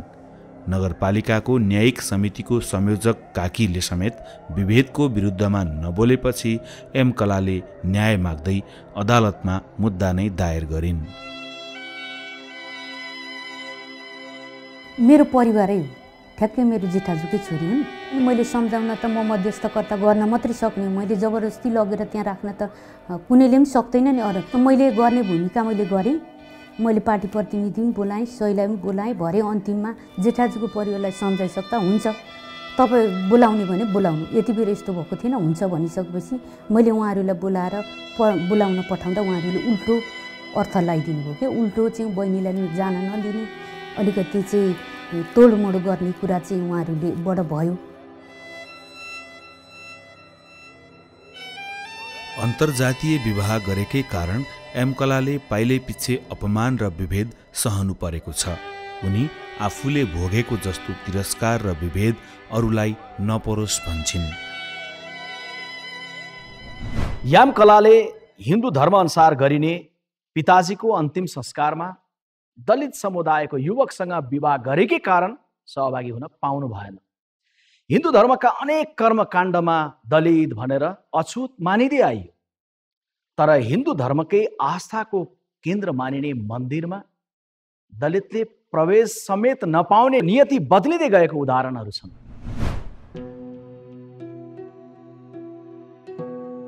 साहित्य तथा लेख रचना पढ्दा 2010 सालदेखि दलितले मन्दिर प्रवेशका लागि आन्दोलन गरेको पाइन्छ। त्यसपछिका वर्षहरूमा मन्दिर प्रवेशका लागि विभिन्न आन्दोलन भए पनि सबै मन्दिरमा दलितलाई सहज प्रवेश मिलेन। तर दाङको नागेश्वर महादेव पार्वती मन्दिर व्यवस्थापन समितिले भने दाङकै मसिनामा दलित पुजारी राखेर उदाहरणीय काम गरेको छ। दलित समुदायकी रीता नेपाली यहाँको मन्दिरमा पुजारी छिन्। उनले पूजापाठ गर्ने र गराउने यो मन्दिरमा विभिन्न समुदायका भक्तालुहरू आउँछन्, तर तीमध्ये कसैले पुजारीको जातमाथि प्रश्न उठाएका छैनन्। आज त पूजा गर्नु हुँदैन, तेरो हातको छुने हुँदैन, अझसम्म भन्नुभएको त छैन कसैले पनि। तल्लो जातको यो माथिल्लो जातको भन्ने हाम्रो यो मन्दिरमा अहिलेसम्म भएन। अब हुने पनि छैन। भगवान्ले चाहेपछि सबै ठाउँमा के अरे शक्ति हुँदो रहेछ भन्ने अहिलेको यो हाम्रो के अरे माता पार्वती यहाँको माता र यो मन्दिरले गर्दा प्रमाणित भएको हामीले पनि पायौँ सर। हामीले पनि जातपात मान्नुहुन्न है भन्ने हिसाबले पनि म के अरे नागेश्वर मन्दिरको अध्यक्षता भए तापनि म एउटा क्षेत्रीको छोरा भए पनि मेरो आफ्नै बहिनीलाई अन्तर्जातीय गरेको छ, उसले मेरो बहिनीलाई पनि दलितले बिहा गरेको छ। अनि म त्यो चाहिँ स्वीकार्छु सर। अब त्यसमा मैले जातपात भन्ने मान्दैन। भगवानको नजरमा कुनै पनि मनुष्य तल र माथि हुँदैन। समानता रूपमा उहाँले कसैलाई त ठुलो जाति म त सानो जाति कहिले भन्नु हुँदैन कि समानता रूपमा उहाँले समान हेर्नुहुन्छ। हिन्दू धर्मकै आडमा दलितमाथि हुने गरेका तमाम विभेदका बीच हिन्दू धर्मकै आस्थाको केन्द्र मन्दिरमा दलित पुजारी हुनु विभेद अन्त्यका लागि एउटा सुखद पक्ष मान्छन् दाङ मसिनाकै ज्योतिष तथा पुजारी देवीराम भण्डारी। उनी जातको नाममा विभेद गर्नेलाई भगवानले आफ्नो नठान्ने विश्वास राख्छन्।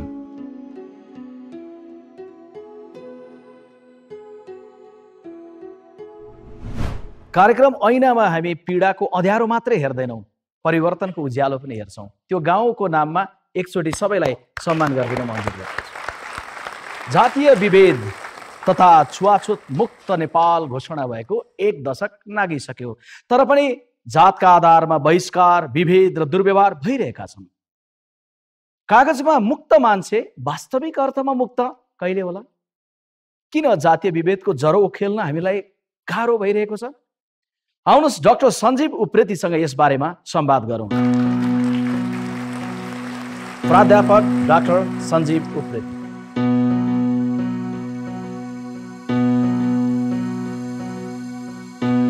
डाक्टर साहब, कार्यक्रममा यहाँलाई स्वागत छ। धन्यवाद विश्वप्रकाश। हाम्रो समाजमा भाइचारा छ, मेलमिलाप छ भन्छौँ, तर जब जातको कुरा आउँछ नि यस्तो घनचक्कर घुम्छ, यो सबै कुरो हराएर जान्छ। किन होला? मैले एउटा देखेको छु, एउटा चाहिँ कानुनको पक्ष हुँदो रहेछ, एउटा चाहिँ आर्थिक राजनीतिक संरचना हुँदो रहेछ, अर्को चाहिँ मान्छेको मनमा चल्ने विचार हुँदो रहेछ। अब कानुन, यिनीहरूमध्ये कानुन परिवर्तन गर्न सबैभन्दा सजिलो छ। नेपालमा चाहिँ यो जातपात चाहिँ के हुन्छ भने यो चाहिँ कानुनसँग छैन भनेर त पास भइसक्यो नि त। कानुनमा त भयो, तर त्यो घनचक्कर किन चलिरहेछ भनेपछि एउटा त आर्थिक सामाजिक जुन संरचना छ त्यो त त्यही नै छ भन्नाले तपाईँले सिधै हेर्दाखेरि त्यो सामाजिक संरचनामा पनि उसलाई एकदमै तल पारिएको छ दलितलाई। त्यो त युगौँदेखि चल्दै आएको छ होइन, उसलाई अछुत बनाइएको छ। अनि त्यो सोपान तन्त्रको पनि तलको पनि तल पुर्याइएको छ। अब आर्थिक रूपले हेर्दाखेरि पनि अब सिधै डाटा हेर्दाखेरि यो देशमा चाहिँ दलितहरूको हातमा बाहुन क्षेत्री अथवा अरू कास्टको तुलनामा उनीहरूसँग एकदमै कम प्रपर्टी छ होइन। तपाईँको हाउस होल्ड ओनरसिप पनि कम छ भनेपछि त्यो पनि समस्या देखियो। भनेपछि कानुन एकातिर तपाईँको आर्थिक त्यो सामाजिक संरचना, अर्को तेस्रो चाहिँ मान्छेको चल्ने विचार। सबभन्दा गाह्रो चाहिँ यो घनचक्कर चाहिँ त्यो विचारले आउँदो रहेछ। किनभने त्यो विचार त के हुन्छ भने युगौँदेखि चल्दै आएको छ नि त। यो अछुत छ, यसलाई छुँदा यो फोहोर छ, यसलाई छुँदा हाम्रो जात जान्छ भन्ने। अनि यहाँ पनि अघि प्रश्नहरू त्यो करुणाजीको, दिपाजीको, उहाँहरूलाई जुन भाडामा दिन्न बस्न दिन्न भनेर भन्यो, त्यो समस्या जुन क्रिएट भयो, यो त कुनै विकट ठाउँमा भएको होइन, एकदम अर्बन काठमाडौँमा भएको होइन। अनि त्यो भन्ने मान्छे पनि शिक्षित नै थिए भनेपछि उसको मनमा त्यो विचार चाहिँ युगौँदेखि चल्दै आएको विचार रहेछ। अब त्यो विचार चाहिँ के हुन्छ भने कानुनलाई हामीले बरु पहिलेको धारा डिलिट गरेर परिवर्तन गर्न सकिन्छ, विचार चाहिँ डिलिट नहुँदो रहेछ, त्यसरी चलिरहँदो रहेछ। त्यसको मान्छेको चेतना बदल्नका लागि विद्यालयहरू खुले, विश्वविद्यालयहरू खुले, सर्टिफिकेटहरू धेरैका हातमा पुगे, तर त्यो चेतना भन्ने चिज चाहिँ अझै जन्मिएन, पुगेन। के होला कारण? अब कहाँ खोज्ने होला त्यो चेतना? अब एउटा त के हुन्छ भने यो हाम्रो विश्वविद्यालयहरूको जुन यो प्रणालीहरू हेर्दाखेरि पनि यसलाई हामीले चाहिँ जात व्यवस्थालाई हामीले चाहिँ हाम्रो समाजको चाहिँ ठुलै समस्या हो, यसको चाहिँ यो जरोमै पुगेको छ भनेर हामीले आइडेन्टिफाई गरेनौँ जस्तो लाग्यो मलाई। हाम्रो चाहिँ कस्तो भयो भने जात व्यवस्थाको म कुरा गर्दाखेरि हेर्नुहोस्, दुई किसिमको मान्छे हुन्छन्। एउटा त के हुन्छ भने एकदमै कन्जर्भेटिभ छ, उसले जात व्यवस्था तपाईँको होइन यस्तै पहिलेको जस्तै चलेर आएको हुनुपर्छ भनेर भन्छ। उनीहरूको बारेमा त के कुरा गरौँ। तर मैले मैले समस्या के देखिरहेको छु भने उदारवादी गैर दलितहरूको समस्या देखिरहेको छु। त्यो भनेको उदारवादी भनेको तपाईँ हामी यस्तो भन्नाले हामी के चाहन्छौँ भने चाहिँ यो के हुन्छ भने यो जातपात गलत कुरा हो होइन, यो हट्नुपर्छ भन्ने त हामीलाई छ। तर के हुँदो रहेछ भने हाम्रो उदारवाद चाहिँ एउटा सहानुभूतिमा लिमिटेड हुँदो रहेछ कि दया माया गरिदिउँ उनीहरू तल पिँधिएको छन्, उनीहरूलाई अलिकति माथि उठाउने केही कोसिस गरौँ गरौँ, जे होस् उनीहरूलाई उनीहरूप्रति हामीले घरमा बोलाएर खाना खुवाऊँ होइन। भनेपछि उनीहरूलाई घरमा बोलाएर खाना खुवाउँदाखेरि हामीले उदारवादी पनि देख्यौँ। अनि त्यो उदारवादले हामीले आफै किक पनि दिँदो रहेछ के, म त उदारवादी हुँ भन्ने एउटा आनन्द पनि दिँदो रहेछ। त्यसमै हामी मस्त भएर बसिरहेको हुन्छौँ। त्योभन्दा चाहिँ मैले देखेको चाहिँ त्यो सहानुभूतिभन्दा समानुभूतिको मोडलतिर जानु पर्यो। त्यो समानुभूतिको दिशामा जानलाई हामीले कसो कसो गर्यो भने त्यसलाई व्यवहार त प्रस्तुत गर्न सक्छ। त्यसको लागि चाहिँ एउटा कल्पनाको छलाङ लिनुपर्ने रहेछ। मैले आफैलाई के सोध्नु पर्यो भने म चाहिँ यति रीता परिवार भएर जन्मेको भए, रीता परिवार भएर जन्मेको भए भन्नाले नारी पनि भए, दलित पनि भए भनेपछि मैले चाहिँ यो जीवनमा जे उपलब्धि गरेँ, ठुला साना पढ्ने लेख्ने पढाउने लेख्ने, यो गर्न मलाई कति गाह्रो हुन्थ्यो, धेरै गाह्रो हुन्थ्यो नि त। मैले जे जति गरेँ त्यो के मैले आफ्नो नैसर्गिक प्रतिभाले नै मात्रै गरेँ त भन्ने कुरा नि। एउटा त प्रतिभाको पनि मतलब हुन्छ होइन, एउटा मान्छेको मेहनतको पनि मतलब हुन्छ। त्यो मैले होइन भनेको होइन। विश्वप्रकाश शर्मा यहाँ पुग्न, सञ्जीव उप्रेती यहाँ पुग्न हाम्रो केही प्रतिभा पनि थियो, हामीले केही मेहनत पनि गऱ्यौँ। तर विश्वप्रकाशले मलाई के लाग्छ भने त्यसले मात्रै हामी यहाँ पुगेनौँ कि हामी सर्टेन चाहिँ पुरुष भएर जन्मेको हुनाले र के हुन्छ भने सर्टेन एउटा कास्टमा जन्मेको हुनाले त्यसले पनि हामीलाई एउटा संरचनाले नै हामीलाई उठाउँदै ल्यायो। संरचनात्मक लाभांश मैले टर्म बारम्बार युज गर्छु, त्यो हामीलाई प्राप्त भएको छ।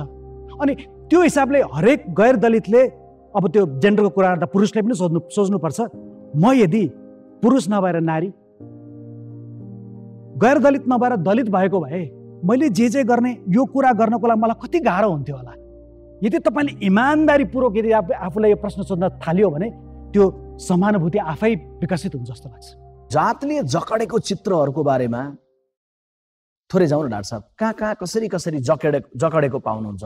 समाजको हरेक कुललाई यो जकडेको छ कि यसको चाहिँ यो चाहिँ के हुन्छ भने यसको चाहिँ हाम्रो संरचनामा देखिन्छ।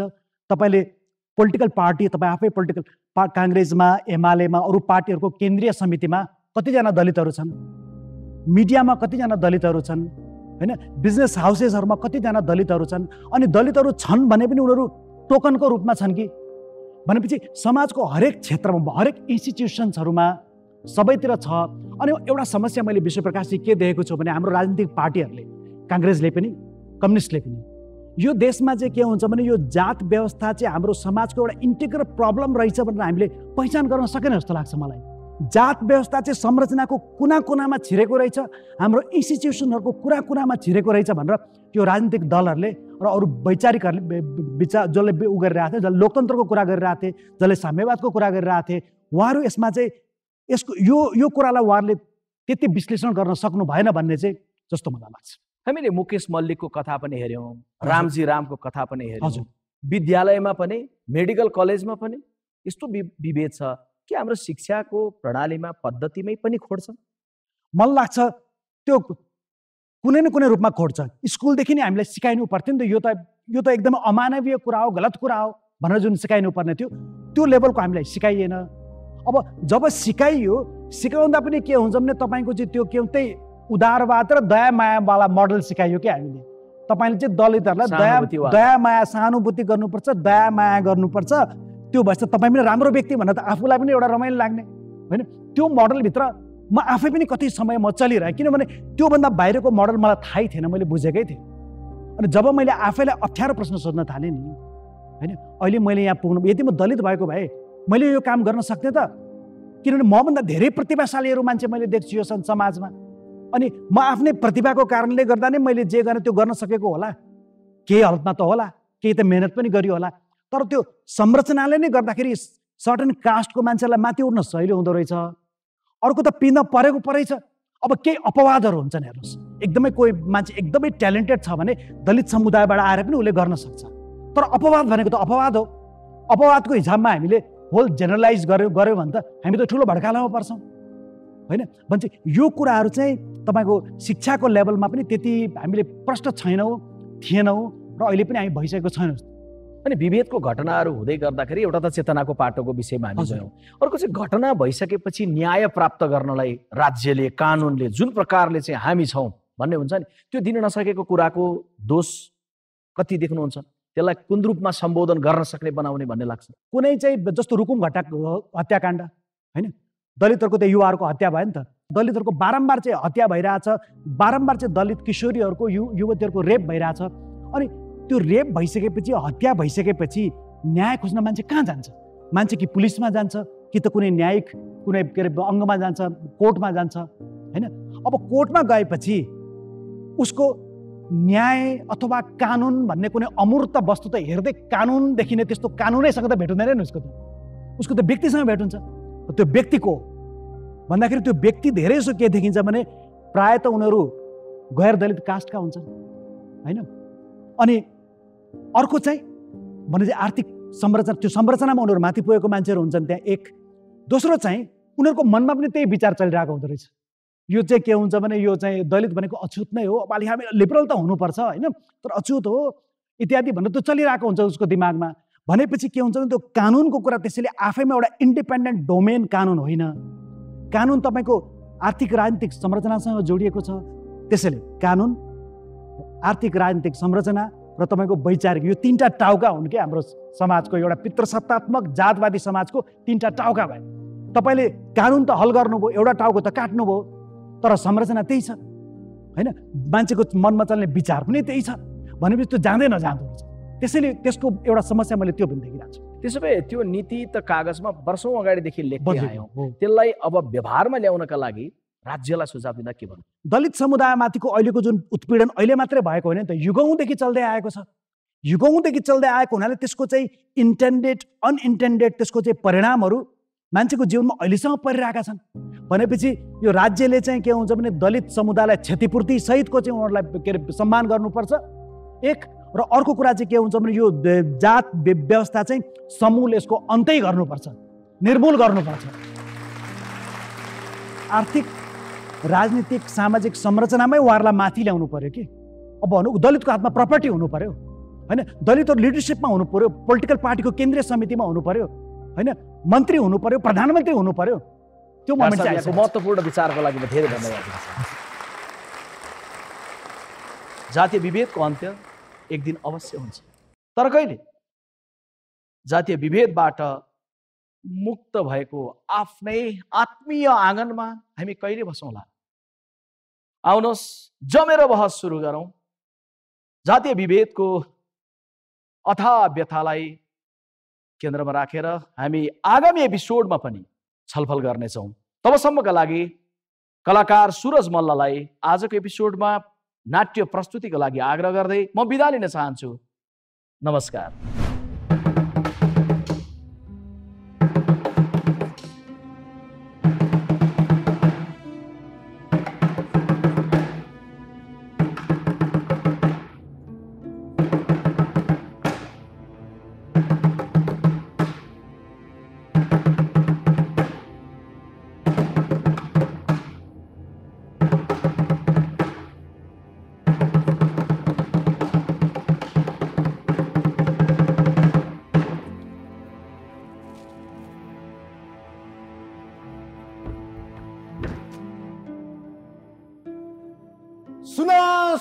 सुन गाउँले दाजुभाइ दिदी बहिनी, यो मान्छेलाई हेर हेर हेर, यो डुम भएर विष्टको छोरीलाई छुने आँट गरेकोले बडा हाकिमको आदेश अनुसार भोलि पूर्णेको रात भेरी किनारमा बलि दिँदैछ। श्रीतिन महाराजको ऐन नमान्ने, श्रीपाद सरकारको आदेश नबुझ्ने, तल्लो जात भएर विष्टको घरमा सिधा आँखाले हेर्ने सबैको यही हालत हुन्छ। चेतना भयो।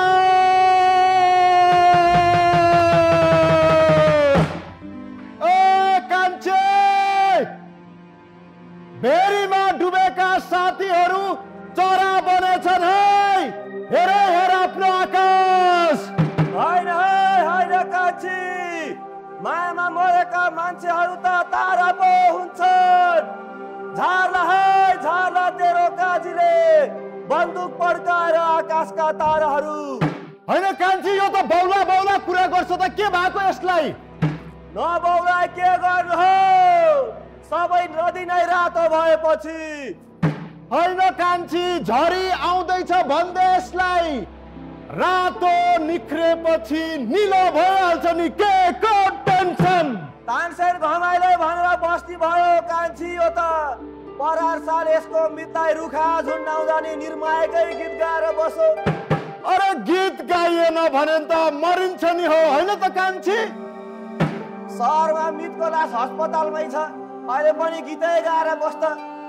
मालु मर्यो भने अर्को जुनीमा राजा हुन्छन्, राजा, होइन त कान्छी? यत्राको राजा हुन्छन्, मान्छे मरेपछि त हिउँ जस्तै चिसो हुन्छ। कान्छी छामै छाम आफ्नो केस, हिउँ खसेर सेतै भोला। यसको कुरा सुन्नु पर्दैन है कान्छी, नरसिंह पनि कता बेच्यो यसले, यसको कुरा नसुन है कान्छी। सुने सुन, नसुने नसुन, मैले त बगाइदिए नरसिंह भेरीमा। अबदेखि तिमीहरूको बेमा बाजा बजाउँदिन, तेरो बाउको पनि कमिज सिलाउँदिन, तेरो आमाको नि हँसिया बनाउँदिन। होइन कान्छी, अनि के गर्छस् भनेर सोध्छौ कान्छी यसलाई? गाउँ नै जलाइदिन्छु भन्दै कान्छी यसलाई। अनि कहाँ जान्छस् त? सहर जान्छु, विदेश जान्छु, जानु परिदेखि त्यो जुन नै जाउँला। ओ साइला, सहर गएर के गर्छस्? सहर सोसियल डिस्टेन्सिङ, कोरोना छ कोरोना, बुझिस्? के गर्छस्? म सहर गएर सोसियल डिस्टेन्सिङ गर्छु। कान्छी होइन, गाउँ जलाउँछु भन्छ, कुन्नी के जाति अङ्ग्रेजीमा? त्यो सोसियल डिस्टेन्सिङ भनेको चाहिँ के हो साइला? सोसियल डिस्टेन्सिङ भनेको ल दमा बजा, म सोसियल डिस्टेन्सिङको कथा भन्छु।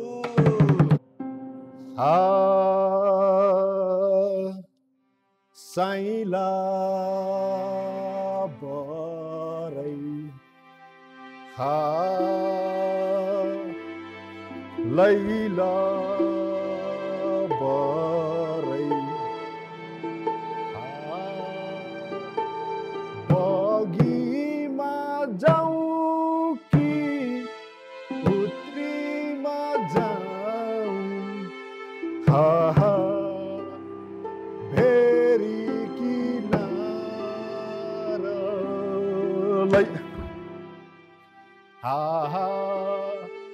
बगीमा गए बनाउला घर, दोभान घरीमा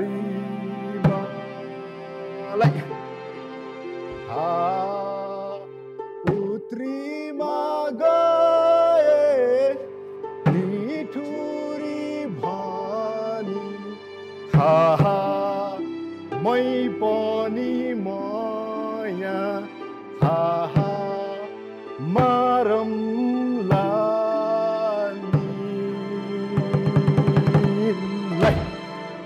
धेरै पहिलेको कथा हो। हाम्रो जिजु बाउको पनि बाजेलाई, मालिकको जिजु बाउको पनि बाजेले यो गाउँ ल्याएछन्। यो गाउँ के गर्नको लागि? के गर्नको लागि? हँसिया बनाउन, लुगा सिलाउन, सिनो फाल्न। हँसिया बनाउनलाई छ नि त्यो डाँडा देखिस्? हो, यो डाँडामा एक्लै। अनि लुगा सिलाउनेलाई त्यो डाँडा देखिस्? हो, यो डाँडामा एक्लै। क्वारेन्टाइन भन्छन् नि, क्वारेन्टाइन। अब अरू गाउँलेसँग मिलाएर राख्यो भने त मालिकलाई सिधाइहाल्छन् नि। फुटाउने अनि राज गर्ने भनेर सुनेको छैनस्? फुटाउने अनि राज गर्ने, फुटाउने अनि राज गर्ने, फुटाउने अनि राज गर्ने। हो, यसरी हामीलाई सरकारहरूले धेरै पहिलेदेखि क्वारेन्टाइनमा राखिराखे। मेरो हजुरबाउ त्यो एक्लो डाँडामा जीवनभरि बाँचिरहे। सधैँ त्यही फलामलाई तताएको छ, हानेको छ। तताको छ, हानेको छ, तताको छ, हानेको छ, पानीमा झस झस। मेरो हजुरबाउ डाँडामा बसेर बिष्टको गाउँ हेरिरहन्थे। फाँटमा लह लह झुलेका धानहरू, खेतको आलीमा लुकेर बसेका मलेवाका जोडीहरू। अरूको जस्तै मेरो हजुरबाउको पनि सानोतिनो सपना थियो, आफ्नो एउटा गाउँ भइदिए, आफ्नो पसिना बगाएर बाँच्न सक्ने एक टुक्रा जमिन आफ्नो नाममा भइदिएको भए, गाउँको मूल बाटो निस्फिक्री मौरी जस्तै डुल्न पाएको भए, दमाहामा भरेको मायाहरू आफूले पनि महसुस गर्न पाएको भए। तर एक रात एक हुल मान्छेहरू राँको बोकेर हाम्रो हजुरबाउकोमा आएछन्। यो सदियौँदेखि चलेको सोसियल डिस्टेन्सिङ हटाउँछौँ, स्वर्गको कानुन हटाएर यही संसारको कानुन बनाउँछु भनेर रातभरि हजुरबालाई कथा सुनाए। मेरो हजुरबाउले नि आरनबाट बनाएर बन्दुकहरू दिइपठाए उनीहरूलाई। तर तिनीहरू त बन्दुक लिएर कुन चाहिँ दरबारमा पसेछन्। तिनीहरूलाई कुर्दा कुर्दै हजुरबाउ लकडाउनमै बिते।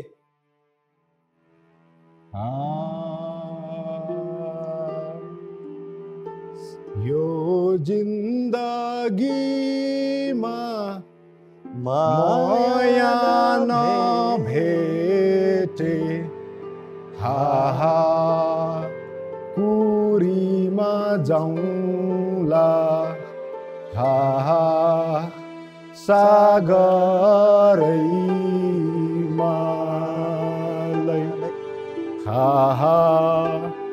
बगाईमा दिए साइले दर्शन फूल,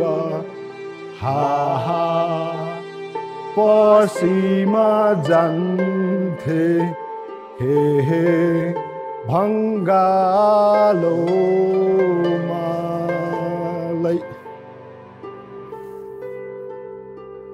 झन् म मेरो हजुरआमाको त कुरा यहाँ गर्न पनि सक्दिनँ। म कहिले बुझ्न पनि सक्दिनँ होला हजुरआमाको पीडाको गहिराईलाई। अहिले पनि हाम्रो हजुरआमाको उखान बनाएर काजीका सन्तानहरू मर्ने गरी हाँस्ने गर्छन्। मेरो हजुरआमाको शरीरमा कति धेरै चोटहरू थिए। काजीको भोग त्यही शरीर, हजुरबाउको रिस त्यही शरीर, छुन हुने शरीर, छुन नहुने शरीर, शरीर जान पाउने ठाउँ, शरीर जान नपाउने ठाउँ। यो समाज सधैँ शरीरमाथि राजनीति गर्दो रहेछ। मान्छेलाई मान्छे हुन नदिने भाग्यको राजनीति खेलिरहँदो रहेछ। यी सबै कुरा सहन नसकेर होला एक रात हजुरआमाले खोल्सामा आफैले आगो लगाए। हजुरबाउ त्यो डाँडामा उभिएर विवस्थाको पहेँलो आँसु खसाए मात्र। मेरो बाउले चाहिँ त्यो बलिरहेको आगोलाई युद्धको सङ्केत सम्झेर फिलिङ्गो बन्दै कता उडे। अनि म भुरो चाहिँ त्यो आगोलाई राखे भूत सम्झेर निन्द्राभित्र कता गुटमुटे। तर म आफूले आगो लगाउँदिनँ हजुरआमा जस्तो, बुझिस्? लगायो भने यो सबै सहर आगो लगाइदिन्छु, यो देश आगो लगाइस्। तर म यस्तो गर्दिनँ, बुझिस्? यो के भन्छ? यो आगो लगाउने कुरा रिसको कुरा नगर है। के जातको के कुरा गरे? कुन पार्टी होस् त? म खै अब भत्का पार्टीमा नि बस्न दिएनन्। अब कुन पार्टी भन्नु? अब यो जाँड खानुपर्छ अनि जाँड पार्टी गर्नुपर्छ, बुझिस्? उठाइमा दिए समानताको भाका, सन्तोकै मानी सागर त शरणार्थीलाई